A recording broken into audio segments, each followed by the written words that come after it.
m'a demandé de parler des hydrocéphalies et j'ai dit oui, mais quand j'ai cherché, je lui ai dit tout à l'heure, quand j'ai cherché sur l'ordinateur, paradoxalement, j'ai pas trouvé quelque chose de prêt pour les hydrocéphalies pour vous le présenter. On peut en discuter, mais il fallait quand même une présentation. J'en avais pas. Et donc il fallait la préparer. Donc il y a eu des petits pépins informatiques là, mais bon, on est arrivé au bout.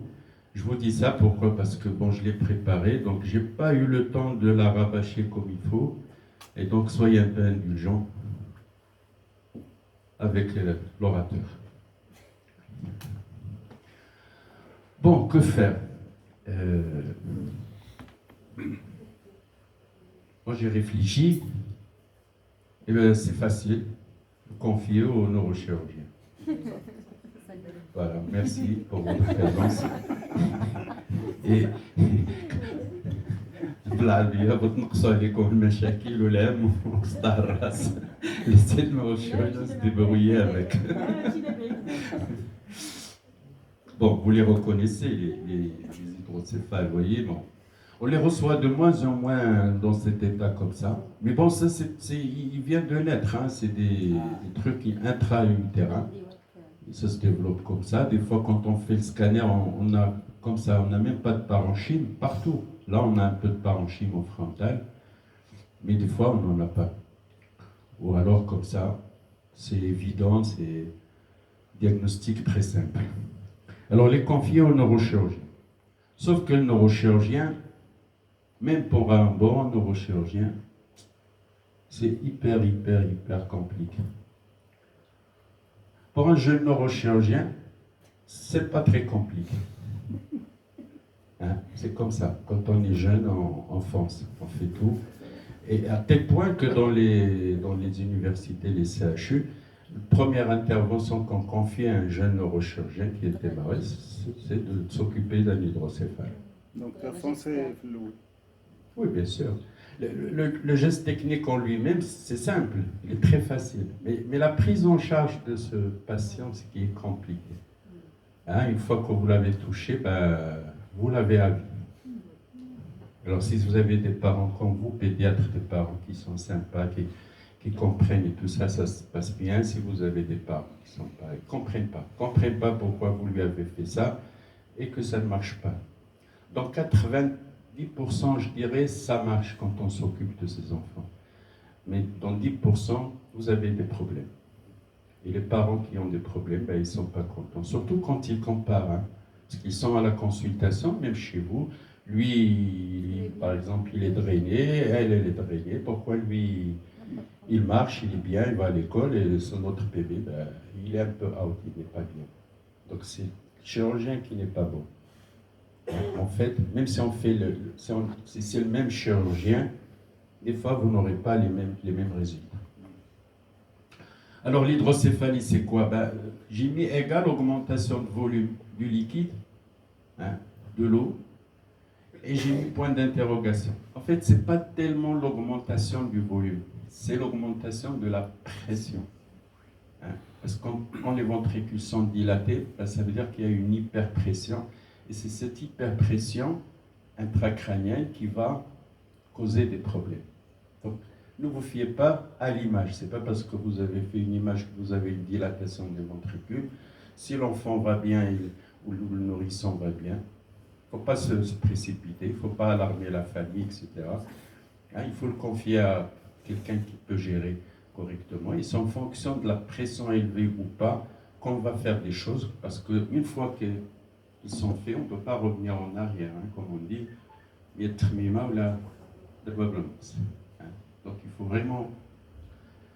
Elle atteint préférentiellement les nourrissons, même les nouveau-nés. On peut les diagnostiquer en intra-utérin. Vous voyez que 50% ils ont moins de 3 mois. Après, en général, les patients valvés, eh bien, ils nécessitent un suivi neurochirurgical à vie, je vous l'ai dit.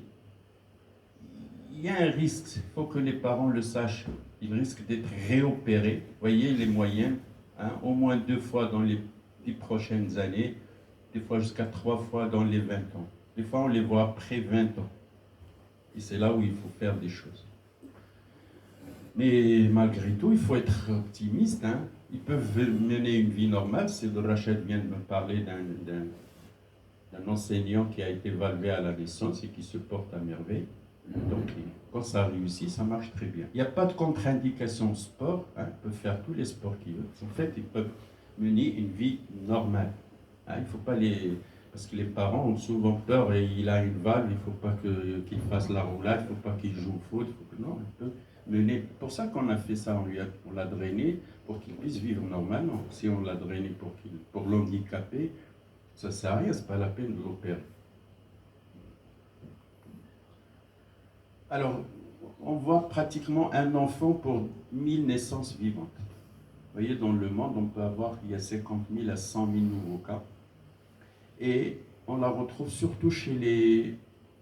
En novembre, vous allez parler des dysgraphismes. Pratiquement tous les dysgraphismes rachidiens, 80% des dysgraphismes, ils ont une hydrocéphalie associée, parce qu'elle est malformative. Mais c'est une hydrocéphalie spéciale chez les dysgraphiques. Mais ces dernières années, le nombre de patients pour lesquels on met un shunt, une valve, il a diminué.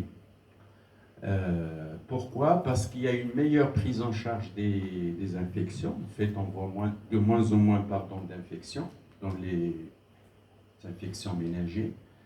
Bien sûr, il y a le dépistage anténatal dans d'autres pays où ils font des avortements, donc on ne va pas voir ces hydrocéphalies-là. Et puis du traitement par l'endoscopie. Quand on fait une endoscopie, on n'est pas obligé de mettre une valve. Donc ça règle le problème. Mais persiste le problème des prématurés avec hémorragie.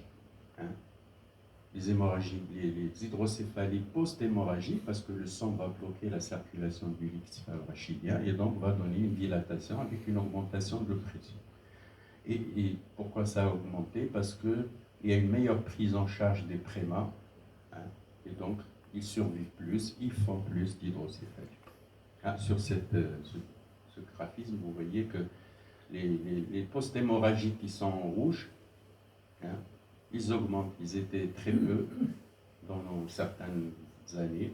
Et puis là, ils sont beaucoup plus importants, alors que les autres diminuent en bleu, que les méningitiques en jaune aussi pratiquement disparaissent dans certains pays.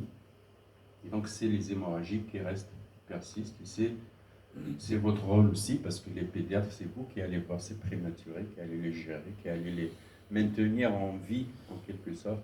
Et ils peuvent faire des hydrocéphalies. Et donc, il faut que vous parce que le fait de voir un enfant, un nourrisson qui a une hydrocéphalie, ça ne suffit pas, à mon avis, de le confier au neurochirurgien. C'est votre patient et il va revenir vous voir, c'est vous qui allez le suivre beaucoup. Et donc, vous devez savoir un certain nombre de choses pour le gérer. Il ne faut pas que le neurochirurgien vous raconte ce qu'il veut. Ça peut être à raison et ça peut être aussi à tort. Donc, si vous êtes en connaissance de cause, vous le gérez mieux aussi avec lui. Plus on est nombreux à gérer, plus c'est facile. Là, il y a une hémorragie, vous voyez, les hémorragies intraventriculaires, ils sont dans les ventricules. Et donc, ça bloque la circulation. Et vous avez même de l'eau qui sort là. Ça, c'est le parenchyme cérébral. Vous voyez, en arrière, derrière les cornes occipitales, ça a l'air bon. Mais là, il y a des hypodensités. Ça, c'est du liquide qui a traversé la paroi parce que tellement la pression est élevée. Ça, c'est un signe. Le radiologue vous mettra hydrocéphalie évolutive. C'est-à-dire que c'est un signe d'évolutivité de l'hydrocéphalie. Alors, selon l'étiologie de l'hydrocéphalie, ça peut être d'apparition brutale. L'hydrocéphalie, ça peut être aiguë. Ça peut entraîner la mort dans la journée. Parce que l'hyperpression, c'est énorme. Mais des fois, c'est un peu plus lent. Ça évolue lentement sur quelques jours, quelques semaines. Les symptômes se caractérisent donc par le fait que ça soit brutal ou progressif.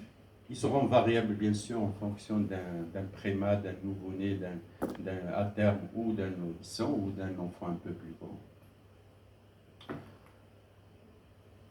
Alors, c'est quoi ce liquide céphalorachidien? Je fais juste un petit rappel, je sais que vous savez ça. Il est fabriqué par ce qu'on appelle les plexus choroïdes. En gros, 30 jusqu'à 50% de fabrication, c'est par ça. Hein. Plexus choroïde, c'est dans le ventricule, là on est dans la cavité, et en fait c'est des petites artérioles qui sont enchevêtrées, hein, sont enroulées, et qui vont laisser passer de l'eau, mais ils vont bloquer les globules rouges, les globules blancs et tout ça, tous les autres éléments du sang, ils vont les bloquer, sauf l'eau qui va passer dans la cavité. Donc c'est eux qui fabriquent en gros. Et vous avez le revêtement épandymère, c'est-à-dire même cette paroi-là, elle fabrique du LCR. Les espaces sous-arachnoïdiens, c'est-à-dire à l'extérieur du cerveau aussi, si vous voulez, les méninges, et même au niveau de la moelle. Hein, la sortie des racines, ce qu'on appelle les gaines radiculaires, quand la racine veut sortir de la moelle, ben, il est entouré d'une petite poche méningée qui va fabriquer aussi du LCR. Ça explique aussi les problèmes quand vous avez un enfant qui a une tumeur médulaire, par exemple, et qui va faire une hydrocéphalie. On dit pourquoi? Ben parce que comme il y a une compression ici, ça comprime ces gaines, ça fabrique beaucoup de LCR, ça stagne, et puis ça finit par remonter parce que ça communique entre la tête et la colonne vertébrale. Alors c'est une sécrétion qui est active et qui est gérée par une enzyme qu'on appelle l'anhydrase carbonique. Pourquoi je vous en parle? Parce qu'on peut donner de l'acétazolamide, hein, qui peut la bloquer en partie. Ça sous-entend traitement médical, mais qui n'est pas très efficace, hein, pour les hydrocéphalies. Mais on peut le faire quand on a un peu les mains liées et qu'on peut attendre la chirurgie par exemple, on peut les mettre sous acétazolamide. Vous voyez, la production, elle est énorme. Par exemple, de 0 à 2 ans, 8 000 litres par heure, ça vous fait 180 cc par jour. Un enfant jusqu'à 5 ans, vous voyez, ça fait un quart de litre, pratiquement 250 millilitres par jour qui est fabriqué, qui doit circuler, qui doit être réabsorbé et refabriqué encore. Donc, c'est des quantités qui sont énormes. Et donc, quand c'est bloqué, eh ben, tous les jours, vous avez 250, au bout de 4 jours, 5 jours, vous avez 1 litre. Hein. Ça fait 1 kilo. C'est pour ça que la tête devient assez lourde. La circulation, ben là aussi, juste, je vous rappelle, ça se fabrique dans les ventricules ici, vous voyez. C'est là où il y a les plexus choroïdes, il y en a là. Ça, c'est un ventricule latéral, vous voyez, de profil. Il y en a 2, on appelle 1 et 2. Et puis le troisième, l'eau va descendre dans celui-là. Là aussi, il y a des plexus choroïdes, c'est le troisième, il est là. Et après du troisième, ça va passer par ce tuyau-là, qu'on appelle l'aqueduc de Sylvius, qui cause beaucoup de problèmes. Et ça passe dans le quatrième ventricule, la quatrième poche, qui est le V4, ou quatrième ventricule. Là, on est dans la fosse cérébrale postérieure, on est à ce niveau-là. Et après, ici, il n'y a pas de continuité, mais il y a des trous, qu'on appelle les trous de Louchka et Mejendi. C'est des trous, c'est par là que le liquide va sortir, et il va faire le tour du cerveau. Il va sortir par là, donc par le quatrième qui est là. Ça sort ici, et ça fait le tour. Tout ce qui est en rouge, c'est du liquide, vous voyez ça? On appelle ça les espaces sous-arachnoïdiens. C'est des espaces entre la pymère, c'est-à-dire la membrane ou la méninge qui est collée au cerveau, et la dure mère qui est collée à l'os. Donc il y a entre les deux un espace qui est constitué par ce qu'on appelle l'arachnoïde, c'est en toile d'araignée. C'est là où le LCR peut circuler librement. Des fois, ça se bloque même dans ces espaces-là, et vous aurez ce qu'on appelle une accumulation d'eau ici, tout autour. On appellera ça une hydrocéphalie, mais externe, c'est-à-dire à l'extérieur des ventricules. Donc, il n'est pas très péjoratif. Souvent, il n'est pas très péjoratif. On peut respecter. Les choses vont s'arranger par la suite avec le temps. Pourquoi? Parce que ça circule. C'est quelque chose de dynamique. Alors que le scanner que vous avez, c'est un scanner qui est statique du moment. Et donc, dans 3 mois, dans 6 mois, ben, les choses, forcément, ils vont changer. Et après, ce liquide doit être absorbé. Ben, il est absorbé essentiellement par ce qu'on appelle des villosités arachnoïdiennes de ce monsieur qui les a décrits au début. Ils sont où? Ben, ils sont dans les sinus veineux. Hein. Vous vous rappelez les sinus veineux? Il y a le sinus longitudinal, latéral, etc. Il y a plein de... C'est des veines spéciales du cerveau qui ne sont pas formées par une paroi, mais c'est un dédoublement de la dure mère. C'est la dure mère qui elle a 2 feuillets collés. Et puis, par exemple, pour le sinus longitudinal supérieur au milieu du crâne, il va se dédoubler, il va ouvrir un petit espace dans lequel passe le sang. Pour ça, quand on les blesse en chirurgie, compliqué pour les contrôler, parce que c'est pas comme les veines périphériques, on peut la clamper. Ben, ceux-là, il faut les suturer, il faut prendre un fil et il est fermé. Et dans ces sinus, vous avez des formations qu'on appelle les villosités. C'est de l'arachnoïde qui s'est introduit dans le sinus et qui va permettre la réabsorption, c'est-à-dire le passage du liquide dans le sang veineux par un jeu de pression, parce que le sang veineux a une pression plus faible que le LCR, lui-même il a une pression plus faible que le sang artériel, et donc c'est la pression qui circule. Donc vous voyez que quand il y a une hydrocéphalie, ça bloque tout le système, et vous avez ce qu'on appelle une hypertension intracrânienne. La pression va augmenter parce que l'une des composantes a augmenté.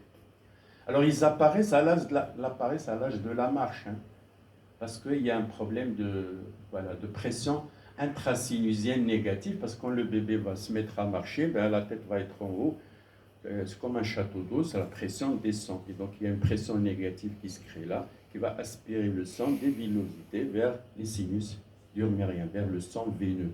Hein. Mais avant l'âge de la marche, ce qui est le problème des nourrissons, parce qu'ils marchent un an et demi, et donc les hydrocéphalies, on en voit beaucoup à cet âge-là. C'est peut-être aussi une des explications pourquoi on les voit, les hydrocéphalies congénitales, même les autres. Mais le fait qu'ils restent tout le temps allongés, ça aggrave les choses.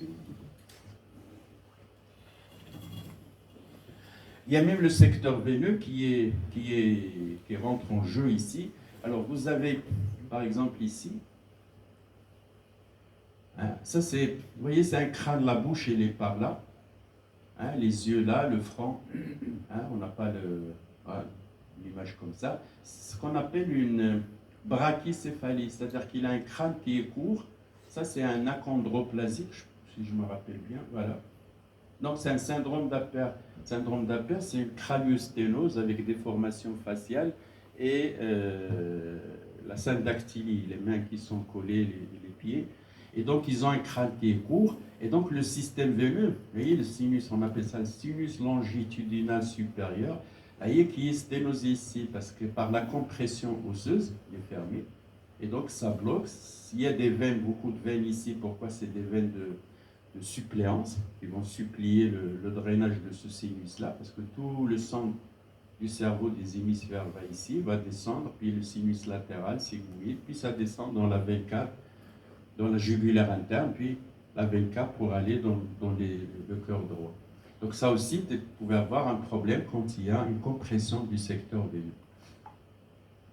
Alors on a parlé de la pression intracrânienne, donc c'est un équilibre dynamique entre les différentes composantes, c'est-à-dire le cerveau, le parenchyme cérébral, le liquide céphalorachidien et la masse sanguine, c'est-à-dire les artères, les veines, les capillaires, etc., qui sont dans la boîte crânienne. Et cette pression intracrânienne, elle varie, hein, tout le temps en fonction de la pression artérielle, de la posture, on a parlé de la marche du bébé, et de la pression abdominale. La pression abdominale est importante en matière d'hydrocéphalie parce que vous verrez, pour ça que je vous dis votre rôle est important. Moi, je vais drainer un enfant, vous allez le revoir, etc. Les mamans, qu'est-ce qu'ils font? Ben, je ne sais pas, ils ont cette manie.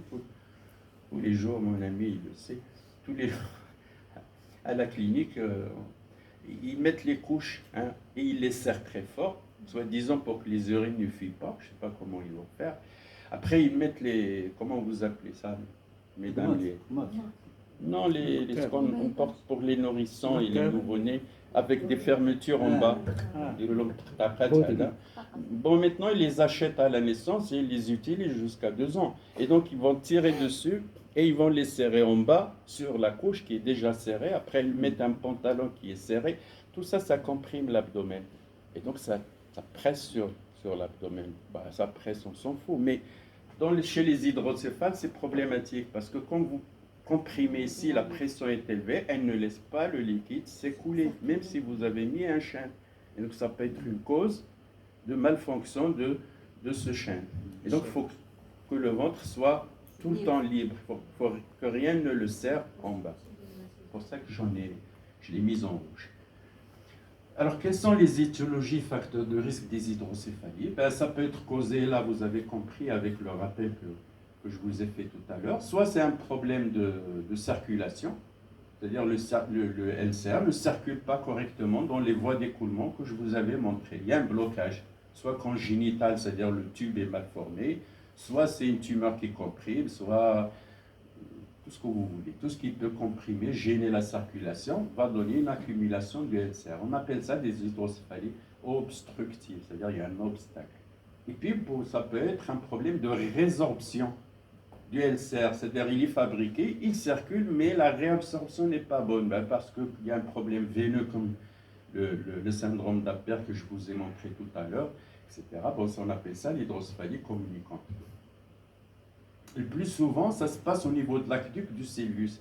L'aqueduc du Sylvius, parce qu'il est petit, je reviens en arrière, hein, l'aqueduc du Sylvius, c'est cette zone-là, voyez, cette zone, voyez, c'est la partie la plus fine du circuit. Là, ça c'est grand, ça c'est le troisième, il est pas mal. Le passage entre le ventricule latéral et le troisième, vous voyez, c'est un trou qui est énorme. Mais celui-là, il est vraiment très fin. Et donc souvent, il est mal formé ou il s'obstrue facilement. Et ça donne un blocage à ce niveau-là. Ça, on a vu.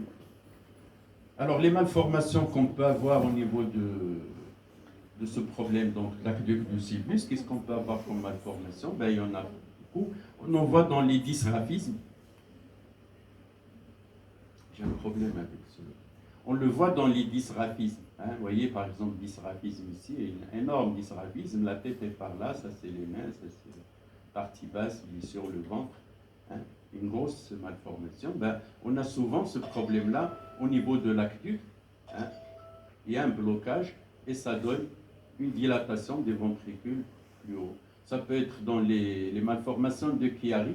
Malformation de Chiari, c'est-à-dire vous avez le cervelet là, et normalement il laisse un espace ici qui est plein de lipides, comme ici blanc, au niveau du trou occipital par lequel passe la moelle épinière avec le tronc cérébral. Donc des fois les amygdales cérébelleuses descendent, ils sont engagés ici, ils descendent. Ce n'est pas un engagement de l'aggravation de l'hypertension intracrânienne qu'on appelle ça un engagement, je vous montrerai un cas, mais c'est malformatif. C'est-à-dire à la formation, ben, pour une raison ou une autre, il y a les amygdales qui sont là, ça bloque. On peut avoir des tumeurs qui causent ce problème de circulation. On peut avoir les méningites. Pourquoi la méningite? Parce qu'ils donnent une inflammation, ils donnent les espaces sous-arachnoïdiens. Vous voyez, il y a des espaces, c'est comme trois feuilles l'une sur l'autre, ils vont coller, ils vont se coller entre elles, et donc le LCR ne peut plus circuler. Et il est fabriqué tout le temps, vous voyez, un quart de litre par jour, et il se bloque. Donc il se bloque, il y a une dilatation en amont. On peut avoir des problèmes vasculaires. Je vous en ai montré une carte, ce n'est pas la peine de rester dessus.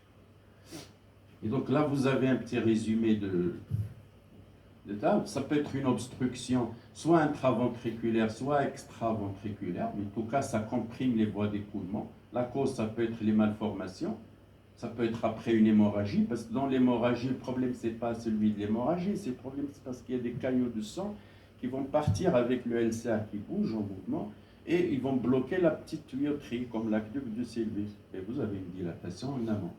Ça peut être, alors cliniquement, l'obstructif, il est mal toléré. On peut avoir les enfants dans un état de coma. Pourquoi? Ben parce qu'il y a une compression brutale, ça bloque, et une dilatation énorme. Alors que dans la communicante, ben, ça prend un peu de temps.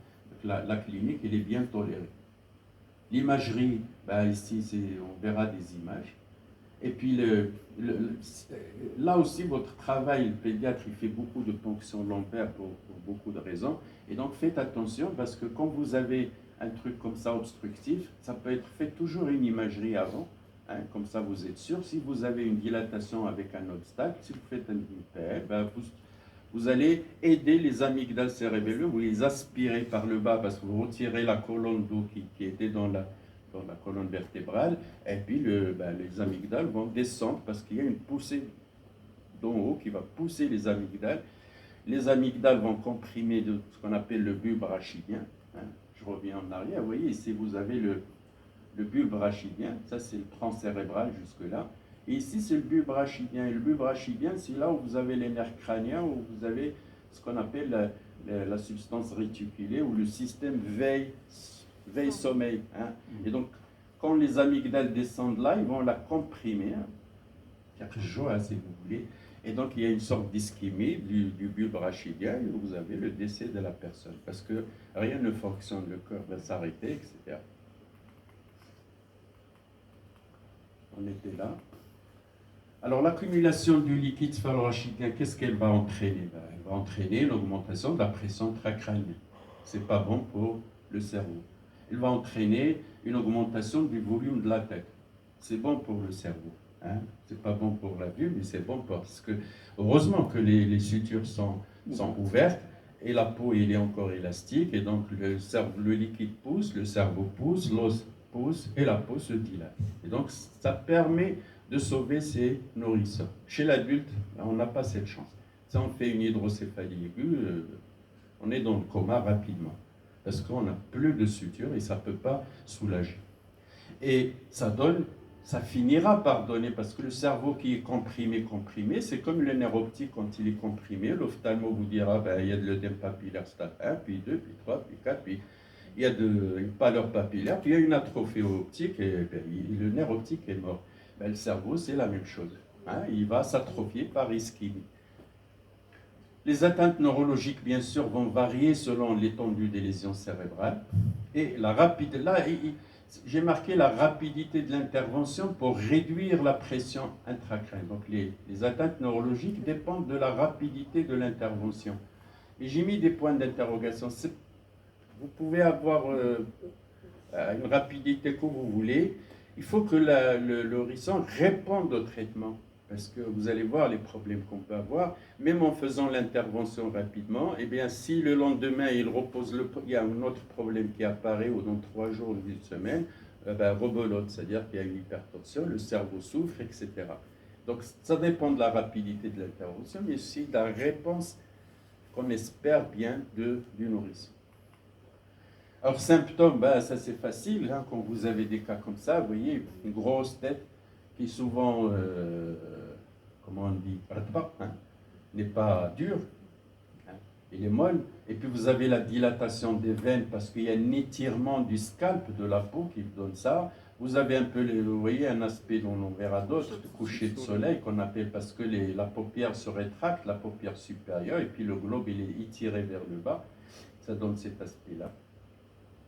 Et vous voyez que là, peut-être qu'on l'a stimulé ou spontanément, il est en train de pleurer il supporte. Hein. Pourquoi il supporte? Le cerveau supporte parce que il y a de l'espace et ça soulage un peu le cerveau. Donc chez l'enfant, le nourrisson, le front est bombé. Là, vous savez, les fontanelles qui est grande, ouverte, tendue, qui n'est pas pulsatile. Il y a une disjonction des sutures, dilatation des veines, périmètre crânien disproportionné. Mais on peut avoir d'autres symptômes comme ça chez le nourrisson ou un petit enfant. C'est le refus de téter, l'irritabilité, des pleurs sans raison, vous voyez, des maux de tête, vomissements, un enfant un peu plus grand, l'altération de l'état général, les lésions couchées de soleil. Et puis, on peut avoir des troubles visuels parce qu'atteinte des nerfs du globe oculaire, hein, des nerfs de strabisme, la vision diminuée. L'œdème papillaire, c'est vraiment un signe tardif. Hein. C'est pas parce qu'il a une hydrocéphalie, je vous en ai parlé tout à l'heure, l'image s'est dilatée, il se porte bien, on fait un fond d'œil, ils vous disent c'est normal. Bon, faut pas que ça soit perturbé pour que vous agissez. Il faut une surveillance vraiment étroite parce que pour avoir un œdème papillaire, c'est un peu tard. Chez l'enfant plus grand, vous avez les signes d'hypertension intracrânienne qu'on peut voir chez l'adulte, hein, des maux de tête, des vomissements, troubles du caractère, l'altération de la vigilance. Bon, tout ça, vous pouvez l'avoir aussi avec une méningite, vous pouvez l'avoir avec une hémorragie méningée, un traumatisme crânien, etc., etc. Mais bon, dans la méningite, vous avez toujours de la fièvre, hein, c'est rare qu'il n'y ait pas de fièvre. Dans le traumatisme crânien, vous avez la notion de traumatisme. Mais dans l'hémorragie ou l'hydrocéphalie, il faut toujours y penser quand vous avez... Bon, on reçoit encore des enfants qui ont vu le gastro, etc. Et à la fin de compte, quelqu'un finit par faire un scanner pour trouver le problème ou faire un fond d'œil pour trouver un œdème papillaire. Donc, quand vous donnez un traitement pour... je ne dis pas vous, en général. Je sais que vous êtes des amis très bons. On donne un traitement pour un problème digestif et que ça ne marche pas, on peut le refaire, ça ne marche pas. Il faut penser au problème d'origine cérébrale. Il y a un grand lien entre, ça vous le savez, je n'ai pas besoin de le dire, on a un deuxième cerveau au niveau de l'abdomen, et donc il y a un grand lien entre le cerveau et l'estomac. Et puis la pression intracrânienne, pour la diminuer, il n'y a pas 1000 moyens. Hein, donc la boîte crânienne, qu'est-ce qu'elle fait? Elle va soit diminuer du sang, elle ne peut pas diminuer le parenchyme, et donc il diminue le LCR. Et pour diminuer le LCR, il faut que la pression de la tête en bas, il faut qu'elle diminue. Et pour que cette pression diminue, pour que le liquide puisse descendre, il faut vider l'abdomen. Et donc c'est les vomissements. Même si on n'a rien mangé, le fait de vomir, il y a de l'air qui sort, la pression diminue, il y a un peu de ça qui descend, on est soulagé. Et juste après, ça remonte et rebelote. Alors, les démarches et outils diagnostiques, maintenant, on fait beaucoup de diagnostics en anténatal, parce que tous les gynécologues, maintenant obstétriciens et même les radiologues s'y mettent. Hein, ils développent il y a des machines qui sont très développées, ce qu'ils appellent l'échographie morphologique, etc., informatisée, tout ça, tout ça. Bon, le matériel est bon, mais il faut après que je sois moi bon, hein, pour interpréter les images, etc. Parce qu'il ne suffit pas d'avoir une machine, de la passer et de dire on a toujours des surprises. Hein. Mais bon, ça se développe, c'est très bien, c'est une bonne chose. Donc l'échographie reste, si vous voulez, un excellent moyen de détecter parce que c'est facile. Hein. Le crâne est souvent, il y a une disproportion, le petit corps, avec une tête qui est un peu plus grande. Donc si elle est beaucoup plus grosse, on peut même voir l'intérieur. Vous avez on voit la dilatation du liquide. Hein, on voit que c'est une hydrocéphalie. Je n'ai pas d'image comme ça parce que je vous ai dit, j'étais un peu pris par le temps, mais peut-être que je vous montrerai dans les dysgraphismes, Inch'Allah, si ça arrive. Ce que je voulais dire, c'est que quand on voit une dilatation ici avec une macrocranie, on reçoit des mamans et des papas, la femme qui est enceinte encore, et qui sont alarmés par le gynécologue ou par le radiologue. Ce n'est pas toujours très péjoratif. Hein. Même si vous avez de l'hydrocéphalie ou vous avez du liquide qu'on voit ici, parce qu'on n'a pas une très bonne idée sur le parenchyme cérébral. On voit le contraste entre le noir qui est le liquide et le parenchyme qui est un peu gris, mais on ne peut pas se faire une idée à 100% du parenchyme. Et donc, ce n'est pas très péjoratif. Hein. Hein, il faut rassurer la maman, elle peut continuer sa grossesse, etc. Et puis à la naissance, on fera une imagerie beaucoup plus nette et on se fera une idée sur le pronostic et sur les possibilités thérapeutiques. Diagnostic postnatal, bon là c'est vous qui intervenez, vous voyez, c'est le geste que vous faites habituellement, hein, ou vos assistantes le font. Et le périmètre crânien, il faut toujours le prendre sur les parties les plus saillantes du crâne. Vous voyez, vous faites le périmètre crânien comme ça, sur la bosse occipitale, sur les deux bosses pariétales, part et d'autre, et sur les bosses frontales. Comme ça, vous avez un centimètre qui est correct. Hein. Mais si on le fait différemment, on a toujours un problème de périmètre crânien. Donc périmètre crânien, et puis on peut faire, si vous avez un échographe, vous faites une échographie, vous allez avoir la dilatation des ventricules cérébraux et même des espaces sous-arachnoïdiens.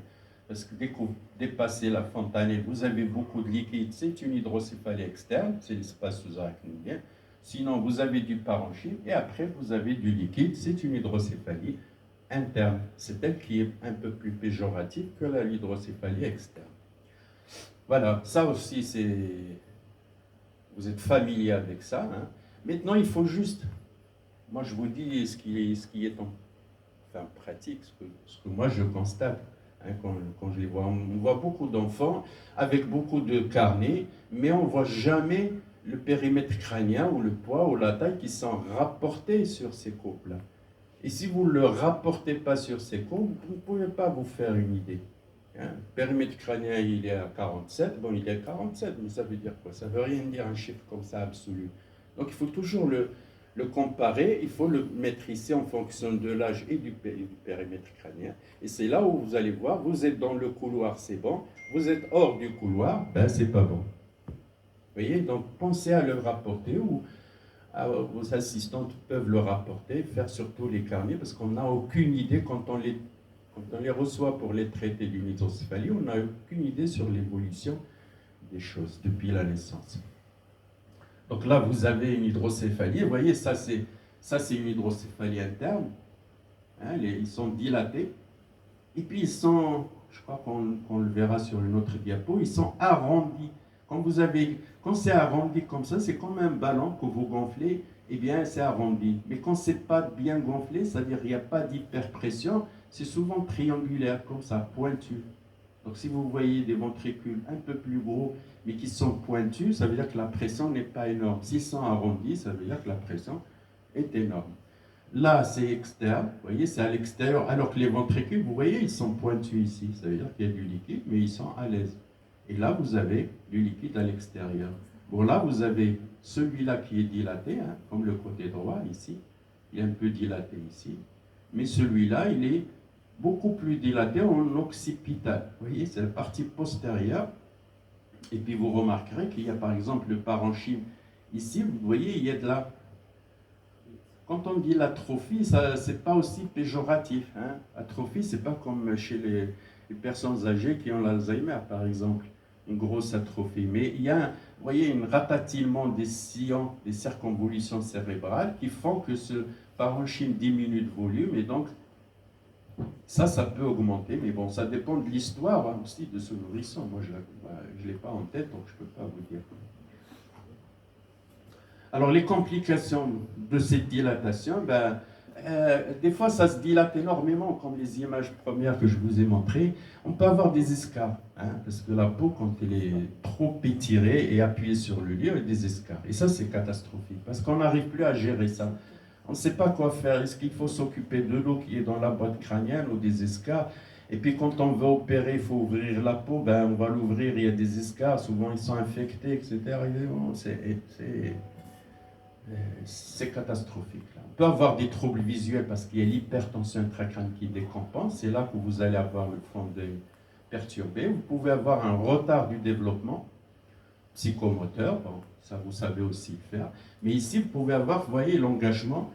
Ça, c'est dans les hydrocéphalies aiguës. L'engagement, c'est-à-dire qu'il y a tellement de liquide. Tout ce qui est blanc, c'est du liquide. Tout ce qui est gris, c'est du cerveau. Et vous voyez, le cervelet, il est comprimé. Comme il est comprimé, il y a une partie...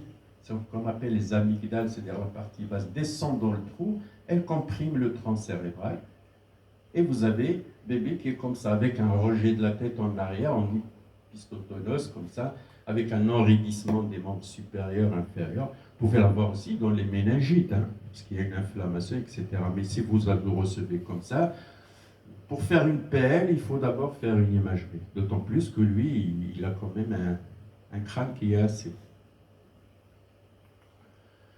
le fondé n'est pas suffisant? Pardon? Le fondé n'est pas suffisant? Pour Non, le fondé, c'est un signe tardif. Il faut vraiment qu'il y ait une compression, une certaine durée pour comprimer les nerfs optiques, pour le gêner et donner un œdème papillaire. Non, si vous avez un doute, vous faites une échographie. Si la fontanelle est encore là, pardon. Elle est toujours là. C'est la fontanelle qui est toujours là. Pensez fontanelle. La première fois. De l'échographie. Toutes mes excuses. Ah, Vous me disiez, si la fontanelle est ouverte, que vous avez un échographe à disponibilité, faites-le, vous allez voir des choses. Sinon, faites une imagerie. Maintenant, toutes les structures disposent d'un scanner, donc c'est rapide. Ce n'est pas un gros rayonnement, parce qu'après, les parents ont un rayonnement, lunettes, etc.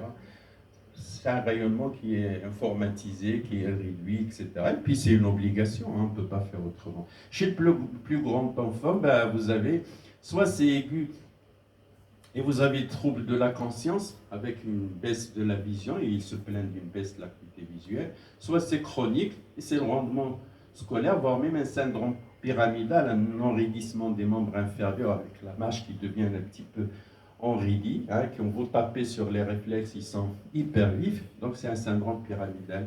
Soit l'hydrocéphalie chronique, ça c'est un œdème papillaire, vous voyez, ça se manifeste comme ça si vous faites un fond d'œil avec l'ophtalmoscope.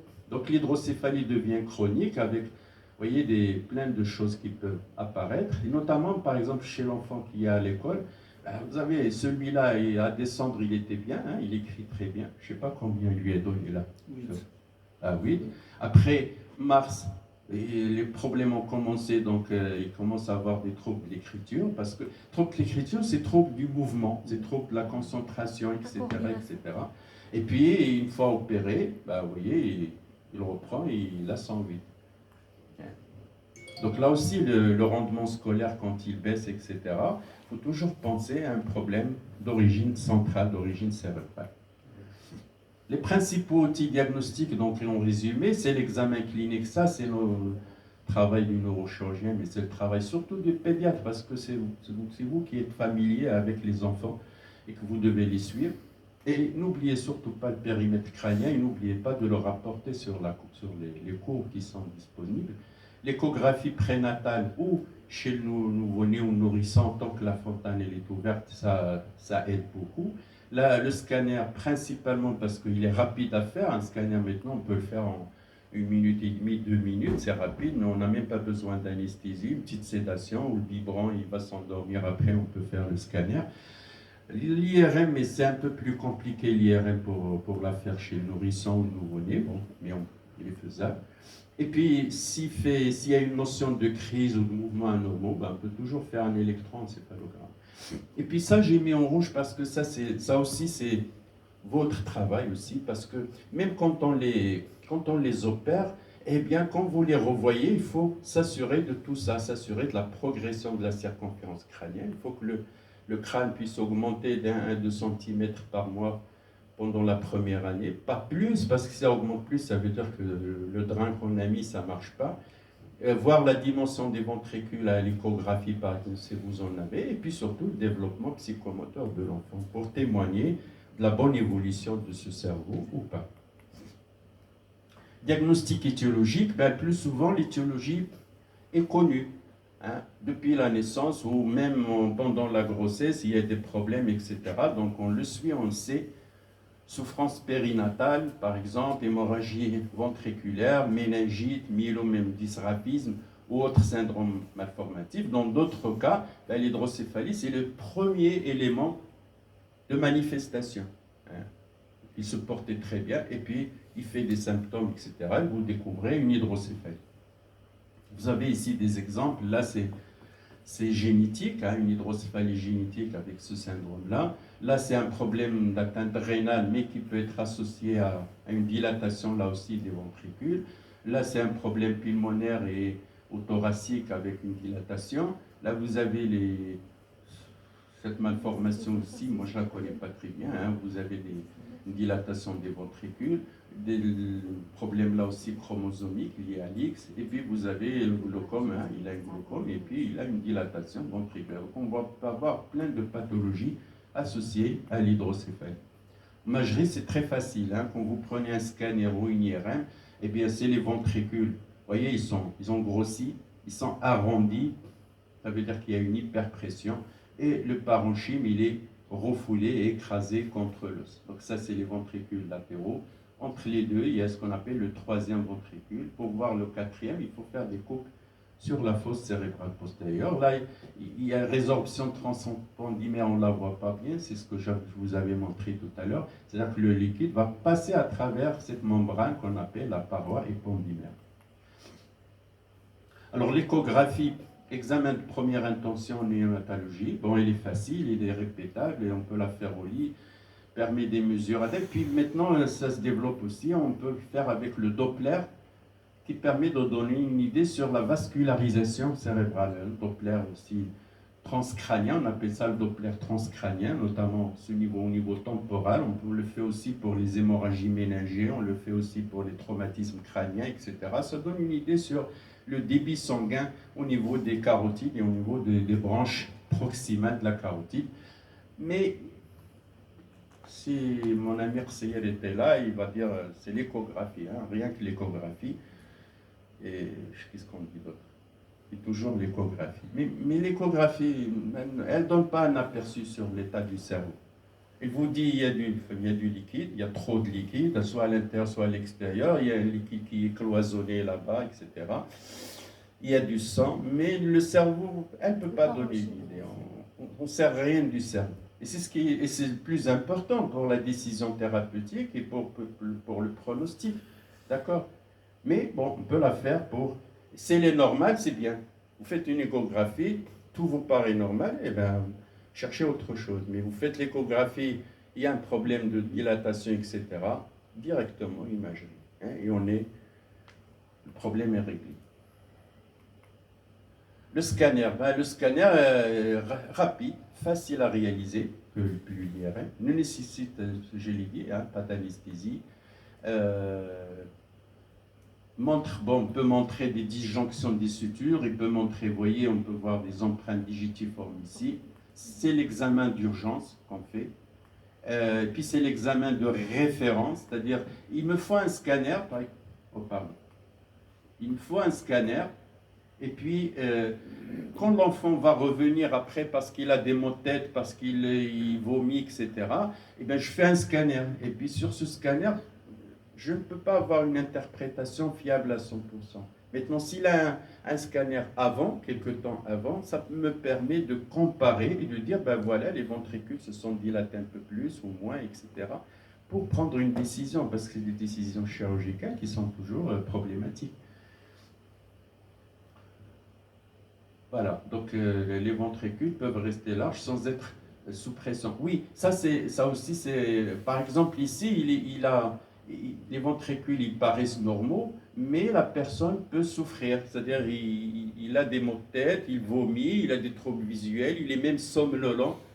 Et le scanner, ventricules normaux, paraissent normaux. Pourtant, il a un drain, par exemple. Et donc, qu'est-ce qu'on fait? Eh bien, on compare avec le scanner. Là, il est porteur d'un shunt, il y a quelque chose là.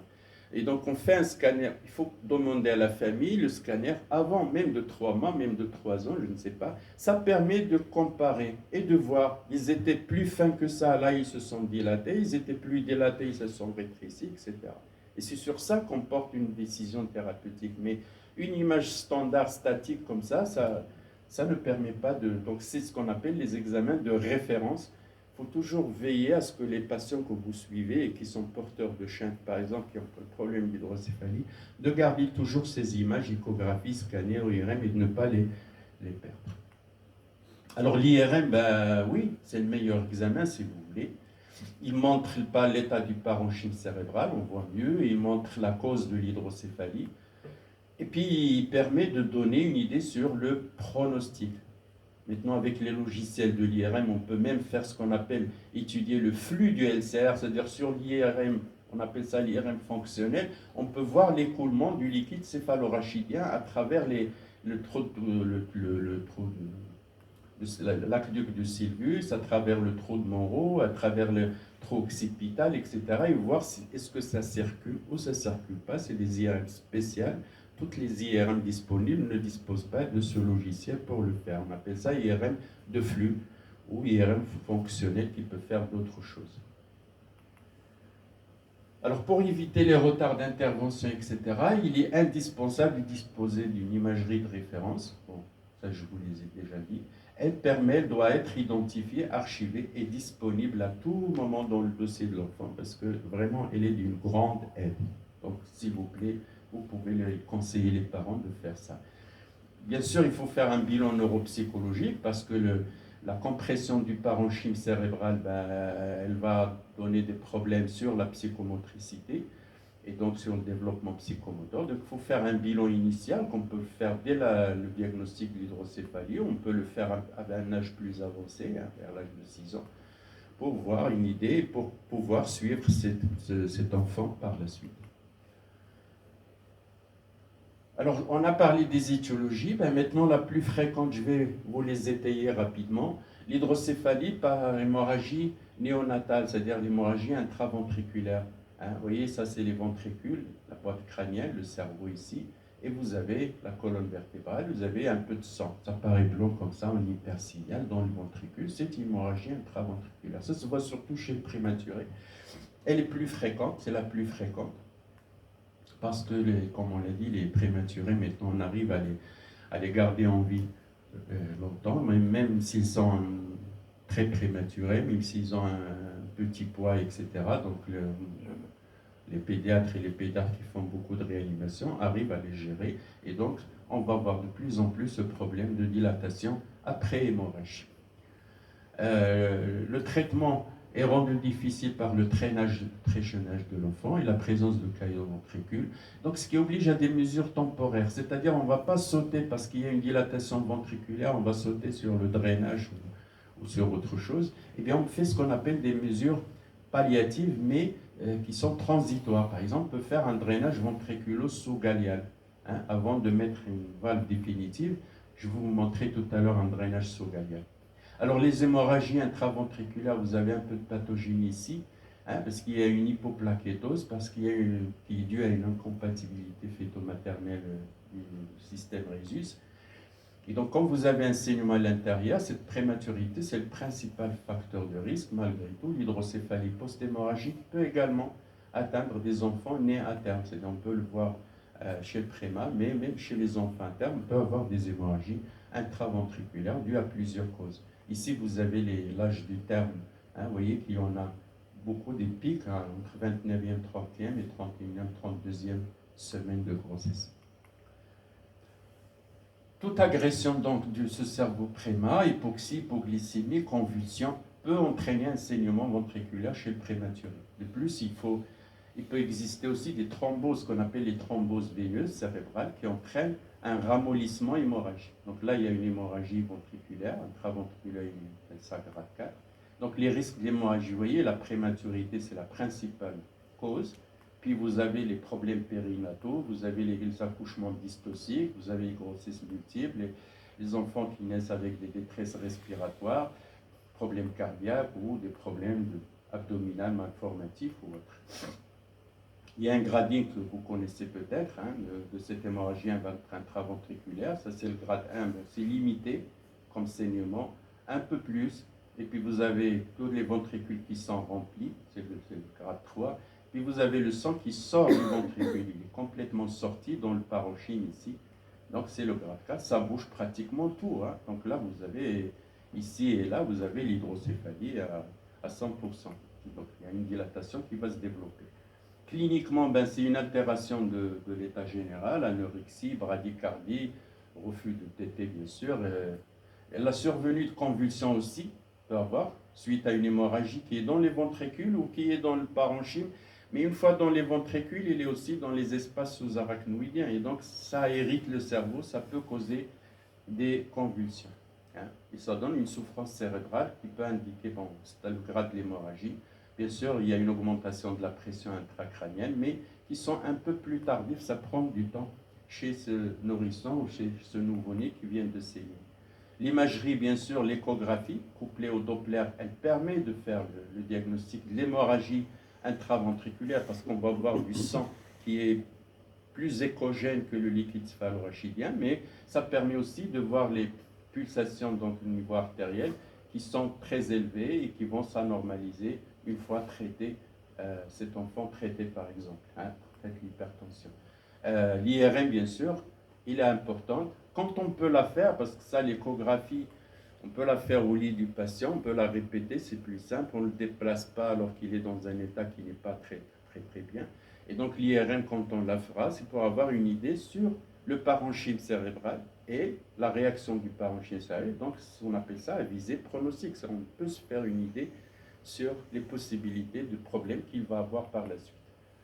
Alors la prise en charge, le grade 1 et 2, c'est-à-dire quand c'est limité comme ça, on surveille. Le sang va se résorber spontanément. Sans, même quand il y a un saignement, les gens sont toujours affolés que même après un trauma crânien et il a fait une hémorragie, il faut évacuer le sang. Non, il va se résorber tout seul, ça prend 3-4 semaines maximum. Vous faites un scanner de contrôle, vous n'avez plus rien.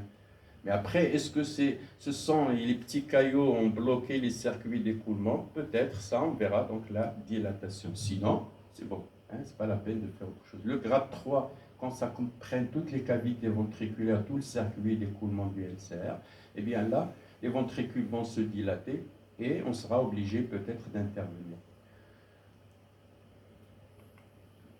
Le drainage sous-galial, c'est ça. Vous voyez, il y a le drain qui est là, dans le blanc, dans la cavité ventriculaire. Au lieu de le mettre à l'extérieur, parce que je vais vous parler du drainage externe, il y a plein de problèmes qui peuvent être secondaires à ça, on le met sous la galia. La galia, c'est-à-dire, il y a la peau, vous avez la peau, et sous la peau, on trouve une autre membrane qu'on appelle la galia ou l'épicrâne. Et après, on trouve le crâne. Et donc, il ne faut pas le mettre sous la peau, mais il faut le mettre sous la galia. Ouvrir la deuxième, mettre le drain dessous, et le LCR va s'accumuler. Vous voyez, ça donne une bosse comme ça. comme une bosse sérossanguine, mais c'est une bosse pleine de LCR, qui est transitoire. Ça, on ne peut pas le faire définitivement, parce qu'à un moment, la galéocine ne peut plus réabsorber ce liquide-là. On peut faire des ponctions lombaires soustractives. Soustractive, ce n'est pas la ponction lombaire que vous faites habituellement. Il faut vraiment soustraire du liquide. Vous voyez, il y a même des chiffres, 10 millilitres, 10 cc par kilo. Donc s'il fait 3 kg, ben, il faut au moins 30 cc. S'il fait 2 kg, 20 cc. Là, il faut laisser couler. Ça soulage le cerveau, parce que souvent, ça communique. Hein, ce n'est pas obstructif. Mais si l'hydrocéphalie reste active, eh bien, là, on va réaliser ce qu'on appelle un drainage externe. Hein. Pas sous-galial, mais un drainage externe.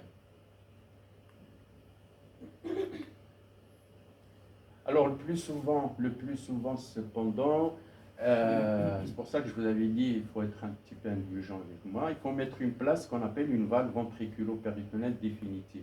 Donc là, vous avez les différents traitements qu'on peut faire qui sont temporaires. On peut faire des PL soustractives, vous voyez, l'inconvénient, l'indication, l'avantage, etc. On peut faire un DVE, c'est-à-dire drainage ventriculaire à l'extérieur, on le met dans une poche. On peut faire un drainage sous-galial, on peut faire une DVP sans valve, c'est-à-dire mettre un shunt de la tête jusqu'à l'abdomen, mais il n'y a pas de valve intermédiaire, hein, parce que le liquide va boucher la valve, parce qu'il contient soit un peu de sang, soit de l'albumine, etc. Et donc, ça va la boucher, on met sans valve. On peut faire une endoscopie, on peut faire un drain ventriculo-péritonéal, hein, définitif. Là.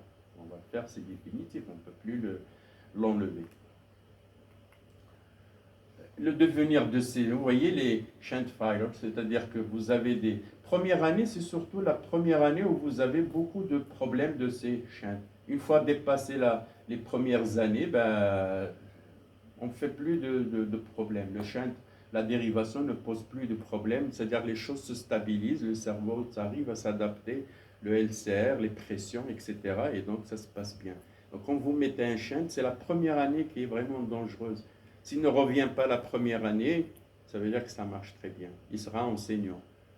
Hein? Mais s'il posera des problèmes, ben, il reviendra au bout de 3 mois, au bout de 2 mois. Il y en a qui reviennent pratiquement, j'en ai vu des cas qui reviennent toutes les semaines. Hein? Il revient dans un état lamentable, vous changez de matériel, il est très bien, il sort, il revient la semaine d'après, etc. etc. Quand ça arrive, c'est vraiment très handicapant et pour la famille et même pour les gens qui s'occupent de cet enfant.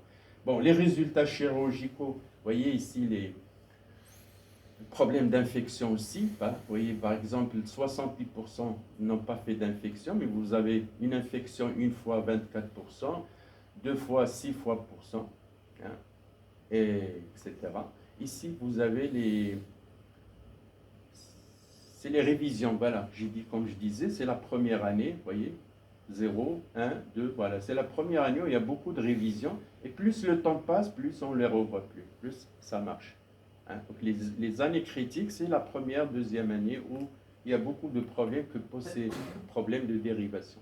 Les résultats fonctionnels, ben, vous voyez, ils ne sont pas aussi catastrophiques. Hein. Devenir neurologique est favorable dans de nombreux cas, avec un niveau satisfaisant. De nombreux enfants gardent des séquelles, bien sûr, pas uniquement de la dilatation ventriculaire, mais de la prématurité aussi, parce qu'il y a eu une hémorragie qui a causé des dégâts, et aussi des complications de ces systèmes de drainage. Mais vous avez par exemple pour l'école, hein, vous voyez pratiquement normal, vous avez 37%, hein, qui sont normaux, spécial, donc 38% ils ont besoin d'une scolarité spéciale. Ça c'est le Karnofsky, ça veut dire 100%, c'est-à-dire qu'il est autonome. Donc vous avez 44% qui sont vraiment autonomes, hein, qui n'ont aucun problème, pratiquement la moitié qui sont bien. Et ça, c'est le type de séquelles qu'on peut avoir, ben, l'épilepsie, les troubles cognitifs, hein, tout ce qui est discernement, concentration, etc. On peut avoir aussi des problèmes visuels. Chez l'adulte, ben, je ne vais pas assister, vous êtes des pédiatres, donc ça ne vous intéresse pas, mais le devenir de ces enfants, c'est des enfants qui vont devenir adultes, il y a ce qu'on appelle l'handicap invisible qui gêne le devenir social de ces patients. Vous voyez, ces enfants qui ont été drainés ou qui ont été traités à prématurité ou à petit âge pour hémorragie intraventriculaire, ben, vous avez ceux qui ont pu faire des études correctement, pratiquement 44%, qui n'ont pas pu faire 18% quand même. Ceux-là, ils n'ont pas trouvé de travail parce qu'il y a un déficit, il y a un handicap qui gêne, un handicap invisible. Donc ils paraissent normaux, mais ils ont des problèmes. Ceux qui sont tout à fait normaux, c'est essentiellement environ 10%. Donc il y a beaucoup quand même de problèmes. Bon, on a vu l'hémorragie intraventriculaire, maintenant l'hémorragie après méningite. Ça, vous connaissez mieux que moi, donc je ne vais pas rester longtemps sur ça. Ça entraîne bien sûr, comme je l'ai dit au début, l'inflammation, les réactions cicatricielles, c'est-à-dire il y a un accolement au niveau des ventricules, voire même un cloisonnement, c'est-à-dire il y a des fibres qui vont, de la fibrose, etc., de l'inflammation, qui va donner un cloisonnement. Il y a plus, les ventricules ne sont plus une seule cavité, mais c'est des compartiments. Et vous imaginez le problème que ça va poser pour le traitement, parce que si les ventricules, c'est une seule poche, on met un drain, ça draine tout le liquide. Quand c'est réparti en compartiments, ben, il faut mettre 4, 5, 6 drains dans la tête. Et il y en a pour lesquels on a fait ça, il n'y avait pas d'autre solution. Chaque fois qu'il y a un compartiment qui se dilate, on met un drain, il s'affaisse quelques temps après, et puis il revient, c'est l'autre qui était à côté, qui était petit, comme il a trouvé de l'espace, ben, il grossit, donc on met un deuxième drain, etc. Et donc c'est problématique. Sont souvent difficiles à traiter, peuvent nécessiter de combiner plusieurs techniques, on va en parler. Donc là, vous avez quelques exemples. Ça, je crois que c'est toxoplasma qui est écrit là. Ça, c'est le pneumo, staphylocoque, bon, une image là. Ça, il a eu une méningite à entérobactérie, méningite à hémophilus, etc. Donc, chaque fois, 30% pratiquement, vous le savez aussi, de méningites peuvent donner des hydrocéphalies par la suite. Donc, il faut toujours les surveiller et les diagnostiquer par l'imagerie quand c'est nécessaire. Bactériologie, bon, là aussi, vous avez tous les germes qu'on peut rencontrer. Ça, vous le savez mieux que moi. Il y a le PK aussi qu'on peut voir dans nos contrées, qu'on ne voit pas ailleurs. Et puis, chez le nouveau-né, streptocoque, entérobactéries, staphylocoque, etc. La toxoplasmose, bah, de moins en moins, parce que comme il y a les gynécologues qui font toujours un bilan avant la conception, donc on n'a pas beaucoup de problèmes, mais on en voit encore des hydrocéphalies après toxoplasmose, et on fait même le bilan chez ces bébés, ils sont toujours, comment vous dites, en activité, c'est-à-dire il faut les traiter médicalement et chirurgicalement. Alors pour les prendre à la phase aiguë, on met ce qu'on appelle un drainage. Donc on fait les ponctions lombaires, si ça ne marche pas, on fait une dérivation externe, si ça ne marche pas, ben on fait un drainage, ce qu'on appelle un drainage interne. Mais ici, spécialement le drainage externe, parce que le liquide est infecté. Vous ne pouvez pas le mettre dans l'abdomen. Si vous le mettez dans l'abdomen, c'est-à-dire les germes qui sont là vont passer là. Donc ça, c'est pas correct. Hein. On met un drainage externe, on le met à l'extérieur pendant quelques jours, on verra, je crois, sur d'autres diapos. Et puis quand le liquide est stérile, ben, on va le mettre en interne parce qu'on ne peut pas le garder en externe. La ventriculocysternosttomie, c'est à la mode comme toutes les chirurgies, hein, au niveau de l'abdomen, du thorax, etc. Même dans la tête, maintenant il y a des Allemands, il y a des Américains, des Japonais qui se promènent avec un... Avant il y avait un pistolet, maintenant ils ont un endoscope. Hein. L'industrie peut faire ce qu'ils veulent, ils fabriquent des endoscopes, on dirait des pistolets, et ils font tout avec. Hein, ils ne veulent plus ouvrir le crâne, ils font tout avec l'endoscope. Ils font des tumeurs, ils font de l'infection, ils font des hémorragies, des hématomes, des anévrismes, tout ce que vous voulez. Donc maintenant, il faut disposer, j'en parlerai tout à l'heure, il faut disposer d'une industrie qui peut suivre des ingénieurs, etc., qui vous règlent le problème. Vous avez un problème pendant l'intervention, ben vous leur dites, ils vont vous trouver une solution, ce qui n'est pas le cas, malheureusement, chez nous actuellement. Et donc, on va faire ce qu'on appelle une ventriculocysternosttomie endoscopique. L'infection à candida, on n'en voit pas beaucoup. Moi, j'en ai vu dernièrement une, mais pas au niveau crânien, mais au niveau lombaire. Une dame qui a été réopérée plusieurs fois pour un problème lombaire et qui finit par faire une infection à candida. C'est catastrophique parce qu'il faut un traitement pendant des mois, hein, des semaines, des mois, et il faut une antibiothérapie adaptée. Et donc, pensez aussi au candida quand vous avez une méningite qui ne guérit pas, qui ne répond pas au traitement que vous prescrivez habituellement. Alors, sténose, la troisième, on a vu les hémorragies intraventriculaires, on a vu les sténoses, les méningites, les post-méningites, où même moi je me fatigue, hein, j'imagine vous. Après méningite, maintenant, après sténose lactique, c'est-à-dire malformative, eh bien, c'est une hydrocéphalie, bien sûr, parce qu'il y a une obstruction. Hein. Et le traitement de choix ici, c'est la ventriculo-cysternostomie endoscopie, parce que comme il y a un obstacle ici au niveau de l'aqueduc, il est bouché, eh bien, on va créer un autre trou en avant, hein, au niveau de plancher, ce qu'on appelle le plancher du troisième ventricule. Je vous montrerai un exemple. Alors, les étiologies des sténoses, vous les avez, bon, c'est pas la peine d'insister dessus. Il y a des congénitales, il y a des malformatives, plusieurs types de malformations qu'on peut avoir pour que l'aqueduc du Sylvius se ferme et donc bloque le passage du LCR. Diagnostic, bien sûr, c'est l'imagerie. On peut faire même un diagnostic anténatal. Hein. On peut faire le diagnostic parce qu'on a, comment on le fait, c'est simple. C'est-à-dire vous avez une dilatation des ventricules latéraux et du troisième, mais vous n'avez pas une dilatation du quatrième ventricule. Et donc ça veut dire qu'en haut c'est dilaté, en bas c'est pas dilaté, donc l'obstacle ne peut être qu'entre les deux. C'est l'aqueduc de Sylvius, comme vous l'avez vu sur l'anatomie tout à l'heure. Diagnostic postnatal, bon, là aussi, des fois malheureusement on peut faire une PL parce qu'on doit la faire. Et c'est là où on a le fameux engagement, parce que le liquide va descendre, il va tirer les amygdales cérébelleuses et vous avez le problème d'engagement. Traitement chirurgical, donc c'est l'indication de la comme je dis, ventriculocysternostomie endoscopique chez le nourrisson au-dessous d'1 an et surtout de 6 mois.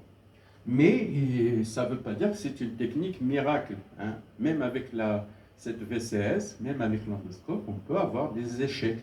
Hein. Et donc on se rabat sur la dérivation ventriculo-péritonienne. Et vice-versa. Hein. Tous les échecs de la dérivation ventriculo, hein, des fois on peut recourir à l'endoscopie pour essayer de régler le problème. Alors l'hydrocéphalie tumorale, hein, c'est la quatrième. Bon, parce qu'il y a une tumeur, tout à l'heure il y avait un obstacle, c'est l'aqueduc qui est mal formé. Maintenant il y a une tumeur. Les tumeurs, il faut qu'ils siègent sur ce qu'on appelle la ligne médiane. Hein. Pour avoir un obstacle, il faut qu'ils siègent sur la ligne médiane. La ligne médiane, c'est là, par exemple, ici, vous avez une tumeur au niveau du troisième. Ça, c'est le ventricule latéral, corne frontale postérieure. Et au milieu, le troisième, il y a un obstacle, il y a une tumeur. Elle bloque l'écoulement du LCR. Ça peut être une hypersécrétion, par exemple. Hypersécrétion, tumeur. Ça, c'est les plexus choroïdes. Vous voyez, les ventricules. Il y a ce que je vous ai montré au début, une petite enchevêtrement de vaisseaux ici, qui fabrique le LCR, mais des fois, quand c'est hyperplasique, quand c'est devenu tumoral, ça fabrique plus de LCR, et donc ça donne une dilatation des ventricules. Bon, la prise en charge, c'est la VCS, hein, je ne vais pas vous embêter avec ça, je vais vous montrer une VCS, mais on peut faire, la VCS et l'endoscope permet de traiter l'hydrocéphalie, c'est-à-dire, il y a la tumeur qui fait obstacle, on va faire un trou en dehors de la tumeur pour que le LCR puisse circuler, parce que ce LCR, il dilate les ventricules, ça comprime encore plus le cerveau. Mais la tumeur, il faut la traiter. Alors ici, vous voyez ce qu'on a fait. Il y avait la grosse tumeur ici, qui était dans le troisième, parce que ça c'est le ventricule latéral, ça descend ici, et puis ça passe dans l'aqueduc ici, dans le quatrième, et ça passe dans les espaces sous-arachnoïdiens ici ou là. Donc là, la tumeur bloquée, on a essayé d'enlever la tumeur pour débloquer le troisième ventricule. Après la dernière, je pense, c'est l'hydrocéphalie du dysraphisme. Bon, je vous en parlerai aussi si on parle des dysraphismes, mais on la voit fréquemment. Vous voyez, 80% des patients sont porteurs de myéloméningocèle. Ils ont une hydrocéphalie associée. Un myéloméningocèle, ils ont une dilatation des ventricules. Des fois, ils sont un petit peu dilatés au début, mais une fois qu'on ferme ici, parce que souvent ils ont une poche qui peut être plus ou moins grosse ici, une fois qu'on a réglé le problème de la poche, quelques semaines après, ils vont dilater ici. Pourquoi? Parce que le liquide qui était fabriqué dans la tête, il était un petit peu emmagasiné ici. Une fois que vous enlevez cette partie, eh bien, il va s'accumuler dans la tête. Et donc, ce qu'on faisait avant, on attendait, bon, on peut le faire toujours, soit on attend qu'il dilate pour mettre la valve, soit on les dérive d'emblée, c'est-à-dire ils sont anesthésiés, et ben on va les dériver et enlever cette poche-là. Et puis maintenant, on préfère ça, c'est-à-dire les dérivés quand c'est un peu dilaté et enlever ça en même temps. Pourquoi? Parce que quand on faisait uniquement la chirurgie de la myélo, avec une petite dilatation, eh bien, on avait un problème d'écoulement de LCR ici, ce qu'on appelle une fistule méningée. C'est-à-dire on fermait très bien et tout, mais malgré ça, il y avait un écoulement. Et l'écoulement, ben, les germes rentrent, il y a une méningite, ben, c'est hyper compliqué. Et donc c'est dû parce qu'il y a une pression ici, ça se dilate, et ça ne laisse pas ici la cicatrisation correcte au niveau du dos. Et donc on dérive d'emblée, on préfère mais on peut faire le diagnostic en anténatal aussi, bien sûr, ça vous le savez. Bon, à la naissance, on leur met toujours la valve, hein, parce qu'on ne peut pas faire une endoscopie. Pourquoi? Parce qu'ils ont souvent ce qu'on appelle, je vous en parlerai peut-être tout à l'heure, ce qu'on appelle une malformation de Chiari. Parce que comme la moelle elle est attachée par la malformation, par le dysraphisme, ça tire, et donc ça fait descendre les amygdales cérébelleuses qui sont là. Et donc quand il y a une Chiari, on appelle ça le Chiari, ça déforme un peu la base du crâne, et on ne voit pas très bien par l'endoscope. Hein. Et donc, on leur met un shunt d'emblée. Mais bon, si le shunt ne marche pas, on peut toujours tenter une endoscopie. Vous savez, l'endoscopie, c'est comme une exploration. Je vous montrerai un cas. Vous rentrez dans les ventricules, vous regardez, vous pouvez faire des choses, vous les faites, vous ne pouvez pas, ben, vous sortez. Hein. Mais si vous pouvez faire, vous les faites. Bon, il y a le risque, bien sûr, quand on met une valve, rapidement, il y a un risque d'obstruction. C'est-à-dire que la valve, c'est quoi le drainage? C'est un tuyau qu'on met dans la boîte crânienne. Je vous montrerai des images. Et puis un tuyau qui est dans l'abdomen, qui passe sous la peau. Et entre les deux, il y a un système, une valve. Une valve, c'est quoi? Il y a une entrée, il y a une sortie. Et au milieu, il y a un système, soit des billes, soit des ressorts. C'est-à-dire comme des clapets. Et donc la bille, comme les stylos à billes. Hein. Donc il y a une hyperpression du liquide, ça ouvre la bille, ça descend dans la chambre, et puis ça ouvre la deuxième bille, ça part dans l'abdomen. Quand la pression est normale, la bille ferme. Même si vous mettez le bébé la tête en bas, le liquide ne va pas descendre dans le sens inverse, parce que les billes sont en sens unique. D'accord? Mais ces billes-là peuvent se bloquer, comme un stylo à billes. Vous l'achetez neuf, vous écrivez deux lignes, et après il bloque, hein, parce que la bille est bloquée. Ben, ça arrive, blocage. Mais bon, les parents doivent le savoir, ça. Quand on met un shunt, ça sera toujours un problème de shunt. Et puis, il y a le risque d'infection. Bon, là, c'est un gros problème avec pas uniquement avec les pédiatres, mais même avec les médecins réanimateurs, anesthésistes, avec lesquels on travaille pratiquement toutes les semaines. On fait des cas comme ça. On a toujours ce problème. Le problème, c'est quoi? C'est-à-dire, vous mettez un shunt à un enfant, ils passent 2 jours, normalement on les surveille 24-48 heures, ils ne font pas de fièvre, etc. Ils partent chez eux. Donc ils disparaissent pendant 3 mois, 6 mois, 1 an, 2 ans, 3 ans, et puis il revient. Il revient parce qu'il fait un peu de fièvre, parce qu'il a mal à la tête, parce qu'il est un petit peu somnolent. On fait une imagerie, ça paraît correct, font une ponction lombaire, ou alors ils vous disent prélevez-moi un peu de liquide de la chambre, hein, du réservoir. Ah, il a une méningite. Et pourquoi il a une méningite? Parce que c'est le shunt qui lui a mis la méningite. Pourquoi le shunt va lui faire une méningite? Maintenant, le shunt, il peut causer une méningite quand? Le J1 et J2, c'est pour ça qu'on les garde. C'est-à-dire, c'est stérile, on met un tuyau dedans, c'est un corps étranger. On fait une inoculation, comme vous dites, une inoculation de germes. Ben, le lendemain, il fait de la fièvre, 2 jours après, il fait de la fièvre, etc. On fait l'analyse du liquide, il est infecté. Ben, c'est dû à la chirurgie. Hein, parce qu'il y a eu une inoculation de germes. Il part chez lui, des semaines, des mois, des années après, il revient, méningite. C'est pas le shunt qui lui a causé la méningite. Il a fait une méningite comme tous les autres enfants peuvent en faire. Il a eu une porte d'entrée soit par voie aérienne, soit par voie urinaire, qui passe souvent inaperçue, et on lui a donné de l'antibiothérapie, ça n'a pas marché, etc. Et puis il fait sa méningite, ça diffuse partout, il fait une méningite. Vous voyez, c'est un gros problème. Ce n'est pas obligatoirement le shunt qui a causé ça. Et ce que font beaucoup d'amis, c'est que dès qu'il le voit dans cet état, il a un shunt. Non, allez voir le neurochirurgien. Qu'est-ce qu'il va lui faire, le neurochirurgien? Le chirurgien, il ne s'y connaît pas en antibiothérapie, il ne se connaît pas en la gestion d'une méningite, etc., en réanimation. Donc il faut que le pédiatre le suive, s'en occupe, ou au moins Un médecin fait réanimation pédiatrique pour son équipe. Le chirurgien, il est là pour, entre guillemets, c'est un peu un technicien. C'est-à-dire, une fois qu'on a décidé ensemble, par exemple, de le mettre en drainage externe parce que le liquide, on n'arrive pas à le stériliser, il le mettra en drainage externe. S'il faut retirer le shunt et le mettre en drainage, on le retire, etc.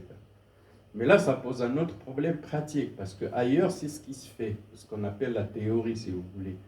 Ils font ça. Mais ici, parce que quand ils viennent avec l'infection et les troubles neurologiques, machin, qu'est-ce qu'il faut faire? C'est de rachat, il faut faire un scanner. Qui va le faire? C'est les parents.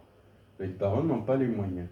Après, ils font le scanner, vous l'avez. Maintenant, il faut enlever ce shunt.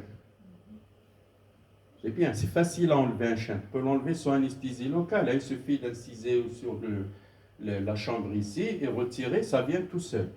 Mais après, il faut mettre un drainage externe. Ça coûte 2500, 3000 dirhams. Qui va l'acheter? C'est le papa. Il n'a pas les moyens. Vous mettez le drainage externe. D'accord, après une semaine, 10 jours, ça se stérilise. Après, il faut faire un scanner de contrôle. Qui va le faire? C'est les parents. Il n'a pas les moyens. Après, vous faites scanner, c'est dilaté. Il faut mettre un drainage, un nouveau. Qui va l'acheter encore? C'est les parents. Ça coûte maintenant 3500 dirhams. Et une fois que vous avez fait ça, il sort. Et puis, vous n'avez aucune garantie que ça ne posera pas de problème dans les semaines, dans les mois qui viennent. Et qui va encore payer? C'est les parents. Et donc, ils deviennent furieux contre Dr Borachel. Parce que c'est lui qui a fait ça. Donc, vous voyez, il faut vraiment se poser cette problématique. Bien sûr, ils vous le disent aussi. Ils me disent, c'est vous qui m'avez envoyé là-bas. Ils vont à la clinique, la clinique, elle va va lui soustraire tout ce qu'il a. Elle va dire, écoutez, vous voyez même sur la facture que moi que j'ai que tant. Il veut dire, oui d'accord, mais c'est vous qui m'avez envoyé chez eux. Et vous voulez que je vous envoie où? Il faut qu'il y ait des structures pour travailler. Donc vous voyez, il faut qu'on s'entraide entre nous pour expliquer aux gens, parce qu'ils ne le font pas exprès. Ça, c'est un problème de, comme on dit, ouais, je suis bien. Il faut que ce soit compris par les médecins eux-mêmes. Mais je vous dis, on a ces problèmes avec les médecins. Quand il y a des choses qui arrivent, on a presque tendance à dire, tiens, c'est déjà le médecin, il peut le dire, il pourrait le dire dans sa tête. À tel point que même si tu m'envoies l'hydrocéphale, je dirais que je vais aller à Jdida pour me reposer. Si tu peux aller ailleurs, là, parce que, mais bon, c'est notre devoir, on est des médecins, on est là pour ça. Et donc, il faut le faire. Mais quand on imagine tous les problèmes qui peuvent y arriver après, oui, qui peuvent. Des fois, ça n'arrive pas. Des fois, c'est la faute du chirurgien. Vous verrez, il y a des trucs comme... il faut faire les choses comme il faut faire. Bon, il y a le risque d'infection. Ici, vous avez le taux de révision. Les gens qui font beaucoup d'études, révision de chaque, c'est surtout la première année. Après, ça diminue, on ne révise plus, ça se passe très bien. L'infection, la même chose, vous avez des taux élevés les premiers mois. Et après, ça se stabilise, il n'y a plus d'infection. Il y a même risque de mortalité.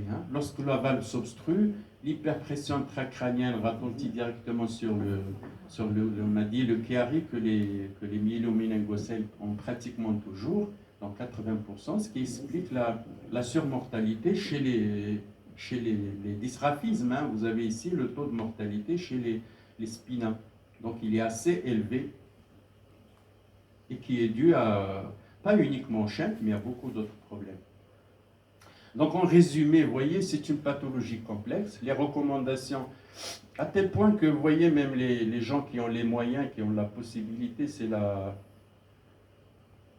l'équipe américaine, là, les experts pédiatriques de l'Académie américaine de neurochirurgie, du Collège américain des neurochirurgiens dans le secteur privé, ils essayent de faire ce qu'on appelle des recommandations de prise en charge et ils n'arrivent pas. Bon, nous, on verra quand ils feront ça et qu'ils nous sortent un petit peu la liste, on essaiera un peu d'appliquer pour améliorer les choses. Les différents traitements de l'hydrocéphalie, ici vous avez, parce qu'au début ça posait beaucoup de problèmes, et donc les ventricules qui sont dilatés, il faut que ce liquide-là, on puisse s'en débarrasser. Donc on l'a mis dans on l'a mis dans la vessie, on l'a mis dans l'estomac, on l'a mis partout. On a essayé de dériver de partout au début, il y a un siècle comme ça. Apparemment, c'est un plombier qui avait un fils qui avait un problème d'hydrocéphalie, qui a imaginé un peu ce système de drainage avec cette valve comme ça pour drainer. Donc, il a essayé de régler le problème. Mais avant, ça pose énormément de problèmes, hein, pour vous dire. Après, il faut traiter la cause, pas uniquement l'hydrocéphalie, il faut traiter aussi la cause. Et maintenant, on essaie de traiter la cause en premier, et des fois, souvent, l'hydrocéphalie se règle d'elle-même, comme dans la pathologie tumorale, etc. Hein? Parce qu'on essaie d'éviter au maximum de mettre des chaînes, parce que ça pose énormément de problèmes. Bon, ça, les mesures temporaires, je vous en ai parlé, hein, mais sachez-le, quand vous avez un hydrocéphale avec une hydrocéphalie communicante, c'est-à-dire qu'il n'a pas une tumeur, parce que si vous faites une ponction lombaire, il y a un risque d'engagement et de mort imminente. Hein, donc, vous pouvez, pour le soulager en attendant le contact du chirurgien, etc., ben, vous pouvez faire des ponctions lombaires, mais soustractives, c'est-à-dire en fonction du poids, 10 et 6 kilos, ben, vous enlevez 20, 30, 40, etc. N'ayez pas peur, en position couchée, et en mettant bien sûr une perfusion, parce que ça aussi c'est un point important. C'est-à-dire, parce que quand vous enlevez, vous verrez dans les ponctions lombaires soustractives ou dans le drainage externe, quand ça donne dans la journée, par exemple, 200 cc, ben, c'est une perte pour le bébé. Donc, il faut le compenser. Il faut le compenser en liquide, mais il faut le compenser parce que le LCR, ce n'est pas que de l'eau, il contient des protéines, du sodium, du potassium, du chlore, etc. Et donc, il faut compenser tout ça dans la perfusion. Parce que si vous ne le faites pas, eh bien, il va convulser. Parce qu'il a une hyponatrémie, une hypocalémie, je ne sais pas quoi, et ben, c'est toujours neurologique. Ça aussi, c'est un autre problème. Pourquoi il a convulsé? C'est lui. Hein. Oui, mais c'est lui, ben, le drainage, il fonctionne, il est bien. Mais vous ne le compensez pas. Quand il vous appelle en urgence, vous voyez voir le bébé, vous avez les globes oculaires qui rentrent parce qu'il est déshydraté, etc. Et vous faites un bilan, vous trouvez des perturbations métaboliques. Donc, le pédiatre doit aussi suivre ces enfants-là, parce que les réanimateurs pédiatres, et on n'a pas, ça ne court pas les rues. Ça se développe, mais ça ne court pas les rues. Mais vous connaissez ces choses-là, donc s'il vous plaît, il faut essayer de les faire. On peut faire des ponctions même ventriculaires. Moi, m'est arrivé de les faire en urgence. Les bébés, ils m'appellent. Ils ont une grosse fontanelle. Eh bien, la fontanelle, c'est c'est un losange qui est là. Et donc, il faut juste ne pas piquer au milieu. Mais vous pouvez piquer latéral, parce qu'au milieu, vous avez ce fameux sinus longitudinal, la grosse veine. Si vous piquez, vous allez avoir du sang. Mais latéralement, à droite ou à gauche, quand vous voulez, vous piquez. Quand c'est dilaté, il faut rentrer 1 centimètre, vous avez de l'eau qui va jaillir. Et donc, ça soulage le cerveau, ça soulage le parencéphale. Faites-le, n'ayez pas peur.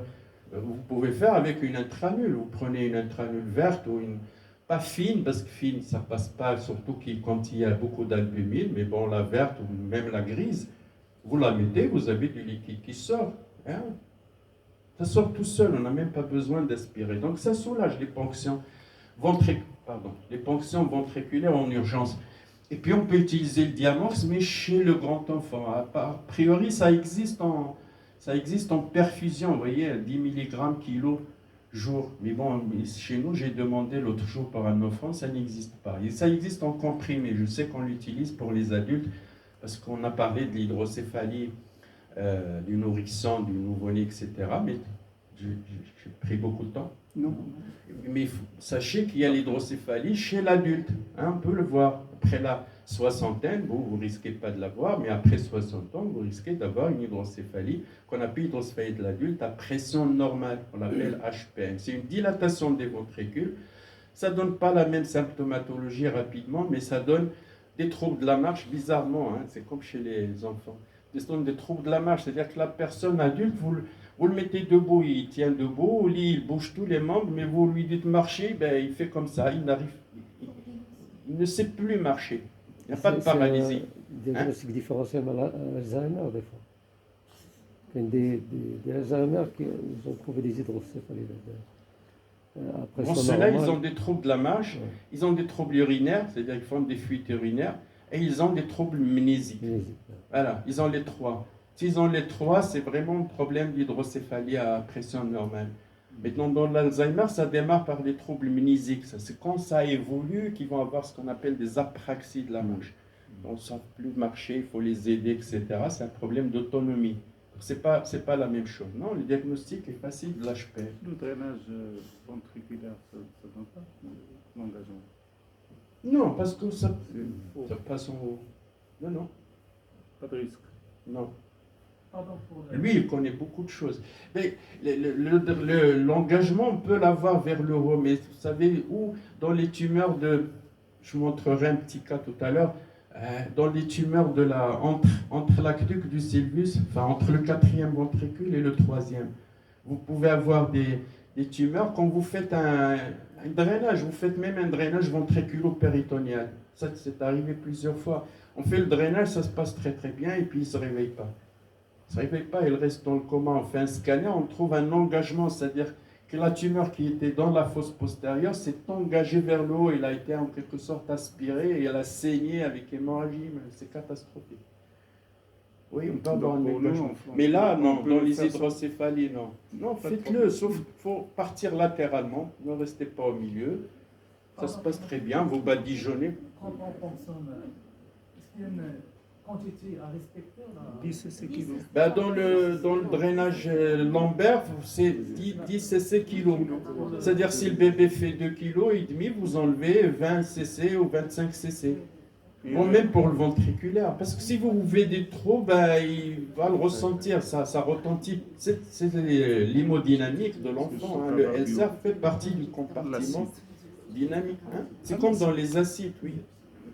Il faut le compenser dans tous les cas. Vous mettez d'abord la perfusion, etc. Et puis vous drainez.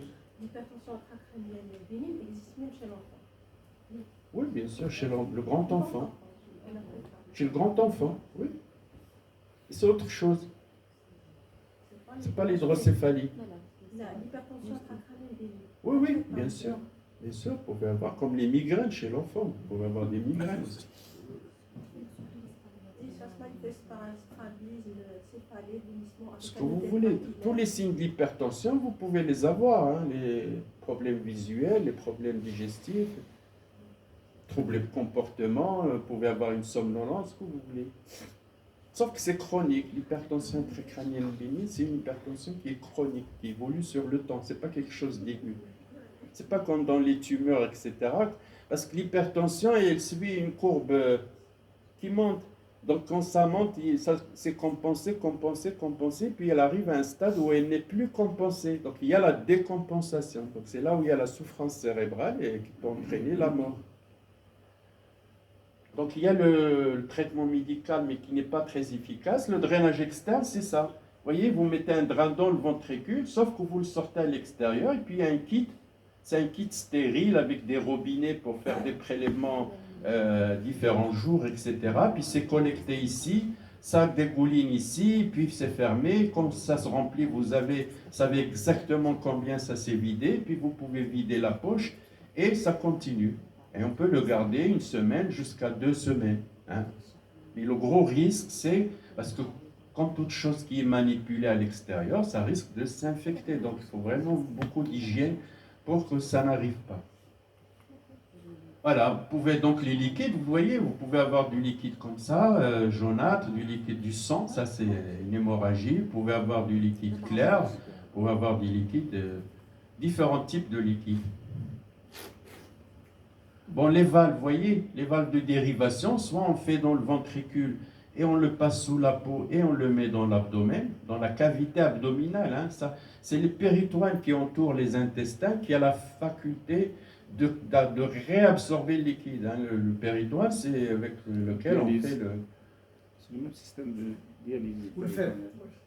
Oui, on fait boule fèvre si vous voulez. Vous voyez, si vous le regardez, les femmes le mettent à sécher, ben, il y a des petits vaisseaux, des petites artériaux, des capillaires qui sont là, qui réabsorbent ce liquide-là et le remettent en circulation. Donc ça pose aussi le problème. Vous voyez des fois pourquoi ça ne marche pas? Parce qu'il suffit que le péritoine présente une inflammation, il ne réabsorbe plus. Et donc ça ne marche plus votre système.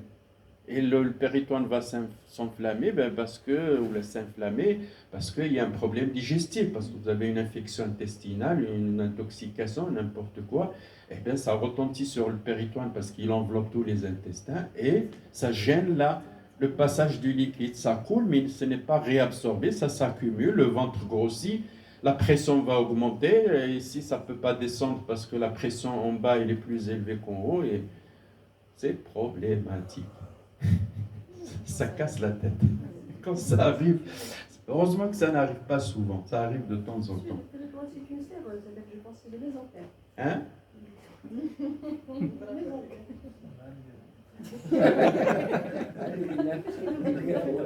Vous le faites, c'est ce qu'on voulait. Non, le mésentère, c'est le mésentère, si je me rappelle bien, vous voyez, c'est l'axe vasculaire. Vous avez les artères, on les appelle d'ailleurs les artères mésentériques, qui arrivent et qui vont se distribuer aux différentes parties de l'abdomen. Ceux-là, ils sont entourés là aussi par une membrane qu'on appelle le mésentère. Mais après le péritoine, c'est une enveloppe fine, comme l'arachnoïde. Vous voyez l'arachnoïde dans la boîte crânienne? Eh bien, vous avez une sorte d'arachnoïde. Il est très fin. D'ailleurs, on ne l'ouvre pas quand on opère. On fait une ouverture au niveau de la peau. Après, on a une aponévrose qui enveloppe une membrane qui enveloppe le muscle. On l'ouvre. On rentre dans le muscle, on l'écarte. Il y a une autre aponévrose en bas, parce que le muscle est entre les deux. On l'ouvre avec le ciseau. Mais il suffit de faire une petite mocheture dans l'aponévrose, la deuxième, la profonde, une petite mocheture, un petit trou. Vous mettez pointe du stylo par exemple, ça perfore le péritoine. Hein, et on met le drain dedans. Elle est très fragile. Donc c'est celle-là où on met les trucs. الميزونتيغ راه داير بالفوق تتحيد المصران هذاك هو الميزونتيغ ولكن البيريتوان تكون الفوق هذاك. Il y a une membrane, en fait il y a deux membranes au niveau de l'abdomen. Il y a celle qui entoure les vaisseaux et les intestins et les organes, et puis il y a une autre feuillée qui est sous la peau, qui fait le tour. Mais il a la faculté de réabsorber le liquide. Bon, voilà, pour la dérivation, vous l'avez vu, ça c'est ventriculo-péritonial, ça c'est ventriculo-atrial. Alors atrial, parce que si le péritoine ne réabsorbe plus parce qu'il y a un problème X, eh bien, je vous dis qu'il y a 100 ans, on a essayé toutes les techniques, eh bien, qu'est-ce qu'on fait? On prend le drain, on le met dans la tête comme cette technique-là, la valve, et après le drain, on va le passer dans la veine jugulaire interne. Hein, on dissèque ici la veine jugulaire interne, on essaie de la canaliser par une veine externe pour tomber dans la jugulaire interne, et puis on le fait rentrer jusqu'à la troisième ou le quatrième espace intercostal. C'est là où il y a l'oreillette droite, et donc on le laisse là. Et le liquide va passer dans le sang directement. Donc on appelle ça ventriculo-atrial ou ventriculo-cardiaque, mais il n'est pas dans le cœur. L'endoscopie, c'est ça. Alors ça, je vais vous montrer un cas. Ça, c'est le plancher, ce qu'on appelle le plancher, hein, comme le plancher de la salle. On rentre par le toit et on va aller dans le plancher faire un trou. Donc le plancher, c'est ça. Et les repères, c'est ça. Ça, c'est ce qu'on appelle il y a des noyaux, c'est des noyaux de substances grises qu'on appelle les tubercules mammillaires. Ça, c'est l'aqueduc du Sylvius. Et ça, c'est l'infundibulum, ou le début de la tige pituitaire qui va donner l'hypophyse.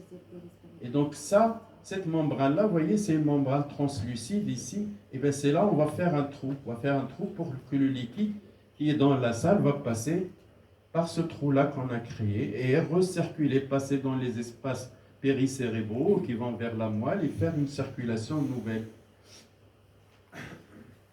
Bon, les valves, vous voyez, comme ça pose problème, hein, quand vous avez une technique qui ne pose pas de problème, vous en avez une, hein, ou deux, ou trois, pour faire de la concurrence. Mais quand vous avez 127 types de valves, ça veut dire qu'on n'arrive pas à régler le problème. Donc vous avez plusieurs types. Hein. Ce qu'on appelle les valves à réglables préétablies, c'est-à-dire que la valve, elle est réglée à un débit, elle s'ouvre à la pression, par exemple 10, elle se ferme à la pression telle. Hein, elle est préétablie, donc on appelle ça moyenne pression. Il y a moyenne pression, il y a haute pression, il va s'ouvrir à des pressions très hautes, ou basse pression, il va s'ouvrir à des pressions basses. Mais généralement, on met la moyenne pression. Ça ne marche pas toujours, donc on a mis des valves réglables de l'extérieur. Hein, il y a un aimant, hein, il y a une aiguille comme une boussole, et donc on met le vendeur vous donne un appareil quand vous en avez besoin, vous le mettez derrière l'oreille ici, et vous voyez l'aiguille qui bouge, vous réglez, vous baissez la pression, vous la montez. Mais bon, ça n'a pas donné satisfaction parce que c'est magnétique. Dès que vous passez un portail de n'importe quoi, d'un magasin ou de l'aéroport ou les antennes, bah, ça change la pression et ils viennent courir vous voir aux urgences parce qu'il a mal à la tête, il vomit, etc. Donc ça ne marche pas non plus. Et puis ils ont créé des auto-réglables, c'est-à-dire qu'ils changent de pression en fonction de la pression intracrânienne, mais ça aussi, ça n'a pas donné. Vous voyez, ils sont comme ça. Hein. Ça, c'est l'entrée, la sortie et la chambre. Il y a une chambre ici, il y a le mécanisme d'entrée et de sortie, puis il y a un réservoir, sorte de réservoir qui est plus ou moins petit. Il y en a qui sont longs comme ça, il y en a qui sont losangiques, il y en a qui ont un compartiment, la chambre, elle est à part. Cette chambre, elle est bien parce qu'elle sert à faire des prélèvements. Ça va faire des prélèvements et si vous suivez des enfants qui ont des problèmes de valve, ben vous mettez vous avez le réservoir, quand vous appuyez dessus à travers la peau, hein, gentiment, vous discutez avec l'enfant, vous tournez sa, comment vous dites ça, ma tension par autre chose et puis, excusez-moi, et puis vous appuyez dessus. Vous appuyez dessus, ça se dégonfle, ça veut dire que le liquide est parti. Vous enlevez votre doigt, ça se regonfle, ça veut dire qu'elle a aspiré le liquide. Donc elle marche. Si vous appuyez dessus et qu'elle est dure, ben, ça veut dire que ça ne passe pas. Si vous appuyez dessus, elle s'enfonce, mais elle ne regonfle pas, ça veut dire qu'elle n'a pas aspiré de liquide. Vous voyez, on sait, ça permet de savoir si elle est fonctionnelle ou pas. Et puis si le pédiatre ou le réanimateur vous dit « faites-moi un prélèvement d'ici », même s'il fait prélèvement par ponction lombaire, il est stérile, il dit non, c'est le chien. Alors faites-moi un prélèvement par là. D'accord, je vais faire un prélèvement par là. On peut ponctionner, vous pouvez ponctionner le réservoir avec une seringue à insuline parce qu'elle a une petite aiguille très fine, ça ne fait pas de trou, fait un petit trou. Donc vous ponctionnez, vous prélevez, vous aspirez doucement, ça vient. Et puis vous mettez un pansement 24 heures dessus. Donc c'est les réservoirs. Bon, l'avantage du shunt, vous voyez, des shunts, c'est que ça règle rapidement le problème de l'hypertension intracrânienne et ça réduit le volume. Hein. L'autre soir, on nous appelait parce qu'une petite fillette faisait une hypertension intracrânienne et elle a dû engager, elle était cyanosée, elle allait mourir. Et donc, c'est au lit qu'on a fait une ponction. Hein. Il suffit de faire un trou, même à travers la fontanelle quand elle est large, de faire une petite ouverture, une petite moucheture au bistouri, et vous introduisez le drain, et vous avez le liquide qui jaillit, parce avec une pression énorme, ça soulage. Hein, et on a pu la récupérer. Donc on peut le faire au lit du patient, donc ça règle le problème, les chaînes. Voilà, on fait le truc ici, la position c'est comme ça, bon, c'est le problème technique. Vous voyez, ça passe de là. On fait une incision au niveau para-ombilical, à côté de l'ombilic, et on fait une incision rétro-auriculaire, on l'appelle rétro-auriculaire, derrière l'oreille. On met un drain ici, là raccord, et on passe le drain sous la peau, et on le met là. C'est rapide, ça prend maximum. Vous voyez, il y a un tunnelizer, c'est-à-dire il y a un instrument, on le fait rentrer avec le truc dedans, et après, quand on arrive ici, eh bien, on va sortir le mandrin, et le tube reste, on passe dedans la tuyauterie, et on retire l'ensemble. C'est rapide, ça prend 3/4 d'heure. C'est fini. Voilà. Bon. Après, là, le drainage, ça c'est sous Gallia. Vous voyez, il le fait ponction, il le met sous la Gallia.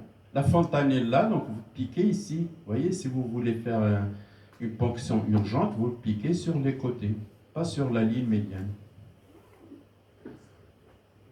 Alors, j'ai mis des points d'intérêt. Peut-on parfois, c'est vrai, parce que les parents peuvent demander au chef,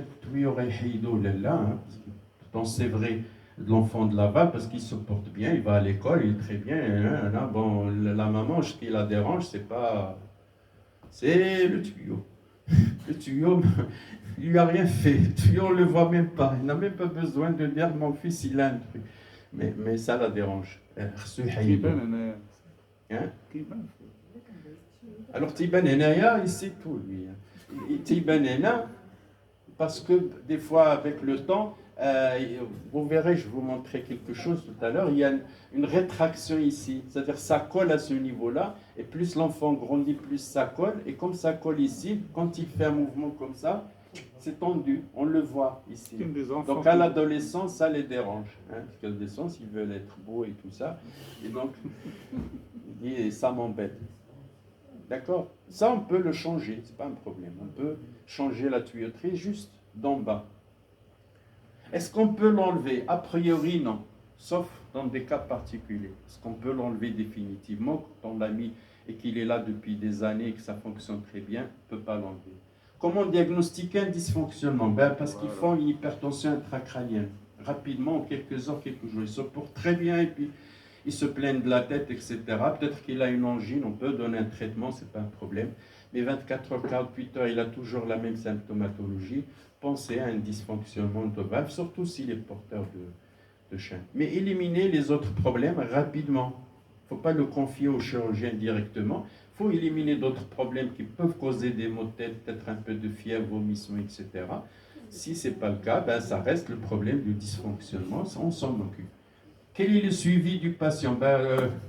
Il faut le voir toute sa vie, mais on peut, quand il se porte très bien, on leur donne des rendez-vous une fois par an, par exemple. On peut le voir une fois par an, sauf exception, sauf s'il a des plaintes, des choses qui les interpellent, on peut le voir à tout moment. S'il se porte bien, on peut le voir. Il y a des enfants, comme la dernière fois, j'ai vu un qui était plus grand que moi, il est venu avec son père, barbu et tout. Tous les jeunes maintenant sont barbus. C'est à la mode. Donc, ouais, les jeunes, ils sont barbus. Que dans le window. Non, le monsieur là. Donc, il est plus grand que moi. Je lui dis bonjour. Il me dit, ne me rappelez pas de moi. Je dis non. Et il est venu d'Agadir. Il m'a dit, c'est juste pour une attestation. J'ai dit oui, bien sûr. De quoi? Il m'a dit une attestation. Il va partir au Canada parce qu'il a été accepté dans un programme, je ne sais pas quoi. Il a rempli un dossier. Il lui demande une attestation comme quoi il peut voyager, etc. Et pourquoi vous voulez l'attestation? Il lui dit parce que j'ai un. Vous voyez, je ne l'ai jamais revu, il n'a jamais posé de problème. Il a fait des études, etc. Il va aller faire d'autres études et il se porte très bien. Mais des fois, on les revoit tout le temps. Donc, il faut les voir au moins une fois par an. Pardon, pour ce problème de dysfonctionnement, le scanner normal, est-ce qu'il élimine ce problème? Il y a des choses pour ça. Sinon, je vous répondrai. D'accord, je crois qu'il y a, pour qu'on ne se répète pas, une des choses, et puis sinon, je vous répondrai. Faut-il réopérer la valve pour prolonger le cathéter? Oui, ça aussi c'est un problème, parce que quand on le met chez le bébé qui fait 50 cm, déjà dans l'abdomen, je crois qu'il y a environ 50 cm qu'on met dans l'abdomen, 50 ou 40. Des fois, on est même obligé de le couper, de le raccourcir. Pourquoi? Parce que comme il est petit et de petits intestins, un petit ventre, si on met beaucoup de tuyauterie, ce qui arrive des fois, c'est que les intestins s'enroulent autour et ils vont donner une occlusion de ces problèmes. Donc on en coupe un morceau. Mais le fait qu'il grandisse, ça tire. Bien sûr que la partie qui était dans quand il va faire 1,80 m ou plus, le tuyau qui était dedans, il est sorti. Et il glisse, il sort. Et puis quand on fait la radio, il est au niveau thoracique. Mais il se porte très bien. Pourquoi? Parce que pendant ces années, l'organisme a fabriqué un tuyau naturel. Il y a des membranes qui se sont enroulées autour du drain en silicone et que c'est devenu un tuyau naturel, si vous voulez. Comme il y a du liquide qui passe tout le temps, ça le maintient perméable. Et donc, même si le drain remonte ici, le liquide coule. Et c'est pour ça que, comme m'a dit notre ami, même si le scanner normal, tout paraît normal, et le tuyau, il est là, il vous dit, oh, il est là, il est sorti de... Pourquoi on le garde? Il faut l'enlever. Vous l'enlevez, 24 heures après, il va faire une hypertension, il va dilater. Parce qu'ils vont tomber dans le tableau de ce qu'on appelle le champ de dépendance. C'est-à-dire ils sont devenus dépendants de ce drap. Lui, il a un système automatique, c'est-à-dire que chaque fois que la pression augmente, le LCR s'évacue spontanément, mais eux, ça passe à travers la tuyauterie. Et donc, si vous leur enlevez la tuyauterie, ça ne marche plus. Donc, c'est à vie, toute la vie. Quand est-ce qu'il faut faire une imagerie cérébrale? Quand on suspecte un dysfonctionnement. Il ne faut pas le faire n'importe quand. S'il y a des troubles, etc., on fait une imagerie. S'il se porte très bien, ne lui demandez ni scanner, ni rien de tout. Ça ne sert à rien de toute façon. Ce n'est pas la peine de le faire. Quelles sont les restrictions à la valve? Aucune en dehors d'un suivi médical espacé. Quelles sont les activités autorisées pour les patients qui ont une valve? Aucune restriction. Ils peuvent faire ce qu'ils veulent de leur vie. Hein, ne les handicapez pas. Est-ce que la dame peut tomber enceinte? Oui, il peut faire sa grossesse sans problème. Et puis les voyages aériens, aucun problème. Ils peuvent, les valves règlent leur problème de pression. Ça ne pose pas de problème. Bon, les résultats rapidement chirurgicaux. Vous avez ici on a parlé des shunt failures, c'est-à-dire des problèmes des mécaniques, ce qu'on appelle les problèmes mécaniques et des problèmes infectieux. Et puis le nombre de récurrences ou de problèmes de récidive ou de problèmes de dysfonctionnement, c'est surtout les premiers mois, la première année, on en a beaucoup. Plus les années passent, plus les choses s'arrangent. Les résultats cliniques, un peu plus de la moitié des patients, ils sont autonomes. Hein, vous le voyez sur ce Karnowski. Vous avez autonomes, c'est, vous voyez, 31%. Ceux-là, ils n'ont aucun problème. Et puis vous avez 98%, vous avez 14% qui sont à 80%. On peut considérer ça pratiquement, vous voyez, plus de la moitié qui sont normaux. Et puis l'autre moitié qui pose des problèmes plus ou moins importants. Les complications de la valve. Alors pourquoi ça ne marche pas? Des fois parce que c'est un problème de pose, hein, c'est moi, c'est le chirurgien. Parce que je l'ai mal introduite, parce que je n'ai pas respecté une hygiène comme il faut, et donc j'étais cause de l'infection. Ça peut être lié à la dégradation du matériel de la valve. C'est comme une montre, comme un téléphone, comme vous voulez. Une rupture, une déconnexion. Ça peut être lié au mode de fonctionnement. Ça peut être un hyperdrainage. Hyperdrainage, c'est-à-dire qu'elle draine beaucoup plus qu'il ne faut. Ça aussi, c'est problématique. Il faut qu'elle draine ce qu'il faut. S'il y a trop de liquide, ça donne une hypertension. S'il y a peu de liquide ou pas de liquide, ça donne une hypertension aussi. Le cerveau réagit de la même façon. C'est-à-dire les personnes, ils ont des maux de tête, des vomissements, ils sont somnolents, vous faites un scanner, les ventricules sont collabés. On appelle ça slit ventricule. C'est-à-dire ils sont tellement collabés que le cerveau ne supporte pas et ça donne de l'hypertension intracrânienne. La prévention des complications par une prise en charge multiprofessionnelle. Donc vous voyez, vous intervenez, il faut qu'on s'aide entre nous pour essayer de gérer ces enfants. Une éducation thérapeutique, ça j'en ai parlé pour les parents, mais pour les confrères aussi, pour qu'ils savent que c'est un gros problème et qu'on est là pour aider ces enfants et leurs parents, qu'on n'est pas là pour s'accuser mutuellement ou dire que c'est vous ou c'est moi ou c'est l'autre, etc. Vous voyez, le best chant is no chant, c'est-à-dire la meilleure chant, c'est de ne pas en mettre. Hein. C'est vraiment là, il faut être très clé. Bon, là, il est marqué ce qui est simple et faux, ce qui ne l'est pas est inutilisable. Je n'ai pas trop compris. Bon, donc, si vous la comprenez, vous me direz tout à l'heure. Alors, l'anesthésiste, voilà, vous voyez, il faut que, par exemple, peut faire ça n'importe où. Par exemple, au Maroc, alhamdoulilah, maintenant, il y a des pédiatres partout, il y a des chirurgiens partout, il y a des blocs, etc. On peut le faire. Sauf qu'il faut insister sur ces choses-là. Vous voyez, il ne faut pas tarder pour la mise en place.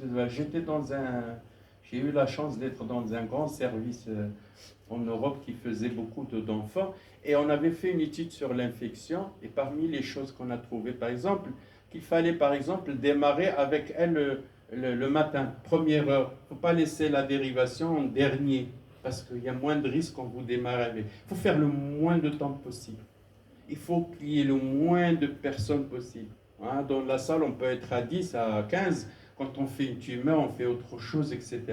Mais quand vous faites une dérivation, ou quand vous travaillez sur le LCR, il faut qu'il y ait l'anesthésiste, une personne, que le chirurgien est là, son aide, éventuellement une penseuse. Donc maximum 3 à 4 personnes, parce que moins de personnes, moins d'infections, plus de personnes. Et puis il faut fermer. Quand vous rentrez, vous fermez, il n'y a plus de va-et-vient, parce que quand vous rentrez, vous sortez, il y a un balayage d'air, etc. Il y a un risque aussi d'infection. Donc il faut éviter que ça saigne beaucoup, donc on les fait généralement, ça ne saigne pas. La tête est tournée d'un côté, ça c'est le problème de l'anesthésiste. L'accès au visage, non, il n'y a pas d'accès parce que souvent il a l'accès à la tête, au visage, donc il faut qu'il fixe bien sa sang. Hein, parce que si quand vous travaillez, il va venir chercher la sonde, qu'est-ce qu'il a comme problème, ben, c'est un risque d'infection aussi. Et la sepsie, vous voyez, il faut être paranoïaque dans ce problème-là. Les soins post-opératoires, j'ai mis vous. Hein. Vous voyez, parce que une fois qu'ils sont opérés, ben, il faut qu'ils dorment. Hein. Même pour dormir, il faut que la tête soit un peu surélevée d'environ 15-30 degrés. Pourquoi? Ben, pour que la pression ici puisse aider à l'évacuation du liquide. Position à plat relevée progressivement. Là. Pansement stérile. Bon, le pansement, on le fait tous les 2 jours, tous les 3 jours, etc. Maintenant, on met des sutures qui sautent toutes seules. On n'a pas besoin parce que les enfants ne veulent pas. Il faut éviter qu'il se gratte parce que souvent les bébés, là, il va prendre sa main, il va gratter, il va ouvrir la plaie et s'il l'ouvre et n'est pas encore cicatrisé, ben, il y aura un écoulement d'LCR et on sera vraiment embêté. Et le contrôle radio-scanner en cas de doute opératoire aux cliniques, sinon on ne le fait pas. Dysfonctionnement de valve, bon je ne vais pas vous embêter avec ça. Le sévrage de valve, c'est-à-dire enlever cette valve, ça je vous en ai parlé. Mais le patient valvé porteur de valve pour la vie jusqu'à preuve de contraire, hein, du contraire. Le shunt, la question que le monsieur m'a posée, c'est le shunt qui est rompu, même s'il arrive au niveau du thorax, ben, il reste fonctionnel pendant un temps non défini. Vous voyez pourquoi? Parce qu'il y a une membrane, il y a du tissu qui s'enroule autour et ça donne une membrane. Vous voyez, c'est une sorte de tuyau. Ça, c'est le tuyau en silicone. Hein, synthétique, et ça c'est le tuyau naturel, vous voyez, et c'est la continuité. Et comme il y a du LCR dedans, ça continue à fonctionner. Et quand on les enlève, moi je les enlève jamais, même s'il se porte bien, même s'il est là, même s'il est déconnecté ici, même quand il sort de la boîte crânienne, des fois on fait la radio, il sort, il est vraiment juste au niveau du trou, il n'est pas dans le ventricule. Mais avec le temps, il a créé un tunnel, un pertuis entre le ventricule là-bas et la sortie ici. Et donc c'est fonctionnel, il y a du LCR qui passe. Et donc quand vous les enlevez, vous perturbez ça, ça donne des choses catastrophiques. Hein. Donc souvent, s'il se porte bien, sauf quand il est gêné à l'adolescence, surtout les filles ou même les garçons, quand ils sont gênés par le truc qui fait saillie ici quand ils bougent, surtout s'ils ont un long cou, ils sont grands, ils sont tous grands maintenant, eh bien là oui, on peut changer le matériel. Pas l'enlever, mais le changer. C'est ce qu'on appelle le sévrage électif, hein? C'est-à-dire qu'il faut choisir les patients pour lesquels il faut les chercher. Le traitement endoscopique, alors j'ai mis cette image-là parce que ça aussi c'est un problème que nous rencontrons, mon ami Hachim vous le dira. C'est-à-dire que les gens qui disposent de moyens ailleurs, ben, ils ont un endoscope, ils ont ça. Ça c'est ce qu'on appelle le tube, on l'appelle l'optique, hein? L'optique dans lequel... Vous savez, c'est un tube avec des lentilles ici et qui laisse passer la lumière et qui agrandissent la vision, si vous voulez. Et après, il y a ce qu'on appelle une chemise, c'est celle-là, on fait rentrer celui-là dedans. Et puis ça, c'est les instruments. Il faut au moins, vous voyez, 3, 2, ici 6, au moins 6 instruments, ça c'est le minimum. Après, l'allemand, lui, il n'a pas un tube. Il a un tube parce que ce tube-là, vous voyez, si vous regardez bien, il est ouvert à 30 degrés. C'est-à-dire le bout, il est coupé de façon oblique. Hein. Ça permet, oui, en quelque sorte. Alors, ils ont des tubes. Je vous dis, l'allemand, lui, il a au moins 3 tubes. Il a un qui est droit, c'est-à-dire quand il introduit, il regarde devant lui. Il a un qui est à 30 degrés. Quand il introduit, il voit devant lui et il voit autour. Et il y en a même un 45 degrés, ben, il voit devant lui, il voit même un peu de plafond. Et donc, il a plus de facilité à voir les choses, à régler les choses. Bon, nous, quand les structures les achètent, parce que le matériel, ça, un seul tube comme ça, avec pas 6, hein, moi je lui ai demandé, je crois, 2 instruments et 3 instruments, avec 3 trucs comme ça. Et celui-là, un seul, à 30 degrés, il m'a facturé, là, chez 170 000 ou 190 000. Vous voyez? Et donc, les structures, quand ils les achètent, ben, c'est normal, ils économisent. Donc, ils vous achètent un tube. Débrouillez-vous. Et après, ils vous achètent une pince. Une pince comme ça, ou peut-être ça pour coaguler. Et débrouillez-vous avec. Vous voyez, on ne peut pas faire correctement les choses. Hein. Et donc, soit vous les achetez vous-même, soit vous les trimballez avec vous tout le temps. Parce que si vous les laissez, ils se perdent, parce que c'est du matériel qui est très fin, qui est très sophistiqué. Il suffit de forcer sur l'ouverture comme un petit ciseau, vous les squintez, il ne marche plus. L'aventréculo, il est indiqué dans les obstructifs. Je vais vous montrer, je pense, voilà ce qu'on fait. Donc ça consiste à faire quoi? Eh bien, ça c'est vous voyez, c'est une image de profil. Vous rentrez, on fait un petit trou là, une petite ouverture cutanée, et on fait un trou et on fait rentrer l'endoscope. Quand vous dépassez 5 cm, vous avez le LCR. Après, quand il y a une hydrocéphalie, c'est plus dilaté que ça, ben, il suffit de vous rentrer 1-2 cm, vous avez du liquide. Vous êtes dedans, et après, il faut aller passer de là à là. Ça, c'est ce qu'on appelle le trou de Monro, c'est-à-dire passer de là à là. Hein? On va rentrer par le côté droit, par exemple, on rentre ici, et on passe entre ça et ça pour aller ici. Et ici, on va faire ce qu'on appelle le plancher, c'est-à-dire la partie basse, on va faire un trou juste en avant. Vous voyez, c'est l'espace, il est petit, juste ici.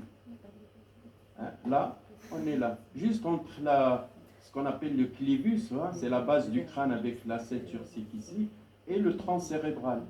Le tronc cérébral, il y a aussi l'artère basilaire ici, avec les cérébrales, les grosses artères cérébrales postérieures. Donc il ne faut pas faire de bêtises, sinon vous avez une grosse hémorragie et que vous ne pouvez même pas contrôler. Vous pouvez regarder, parce que vous n'avez aucun accès, vous travaillez sur un écran de l'extérieur. Et donc les repères, il faut connaître un peu l'anatomie. Quand on va rentrer dans le trou entre là et là, c'est ce qu'on appelle le trou de Monro.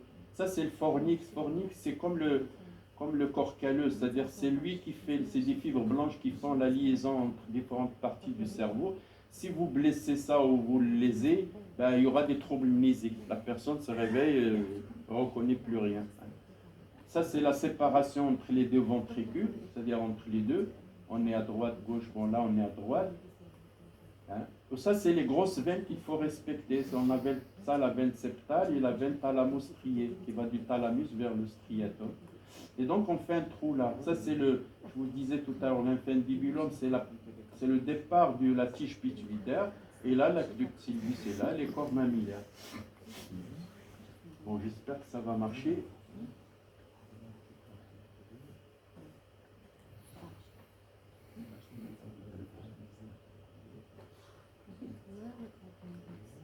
Comment je fais ça?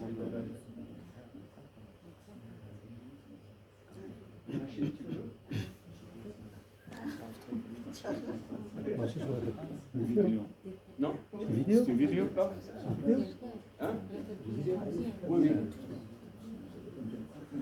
Il doit y avoir une bombe comme ça.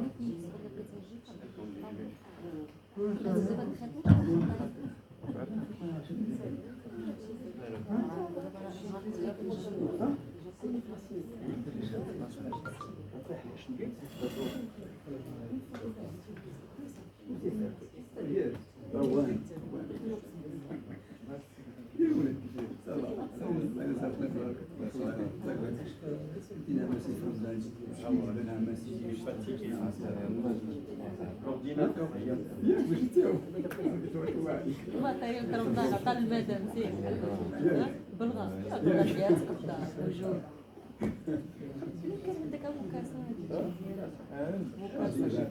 المكاسة يطلع واش كاين ما عندوش مع البلغة انا ولدي اللي تيبغيش يلبس البلغة ما يبغيش يلبس تيقول لي تتخلعي بابا ولا بيجري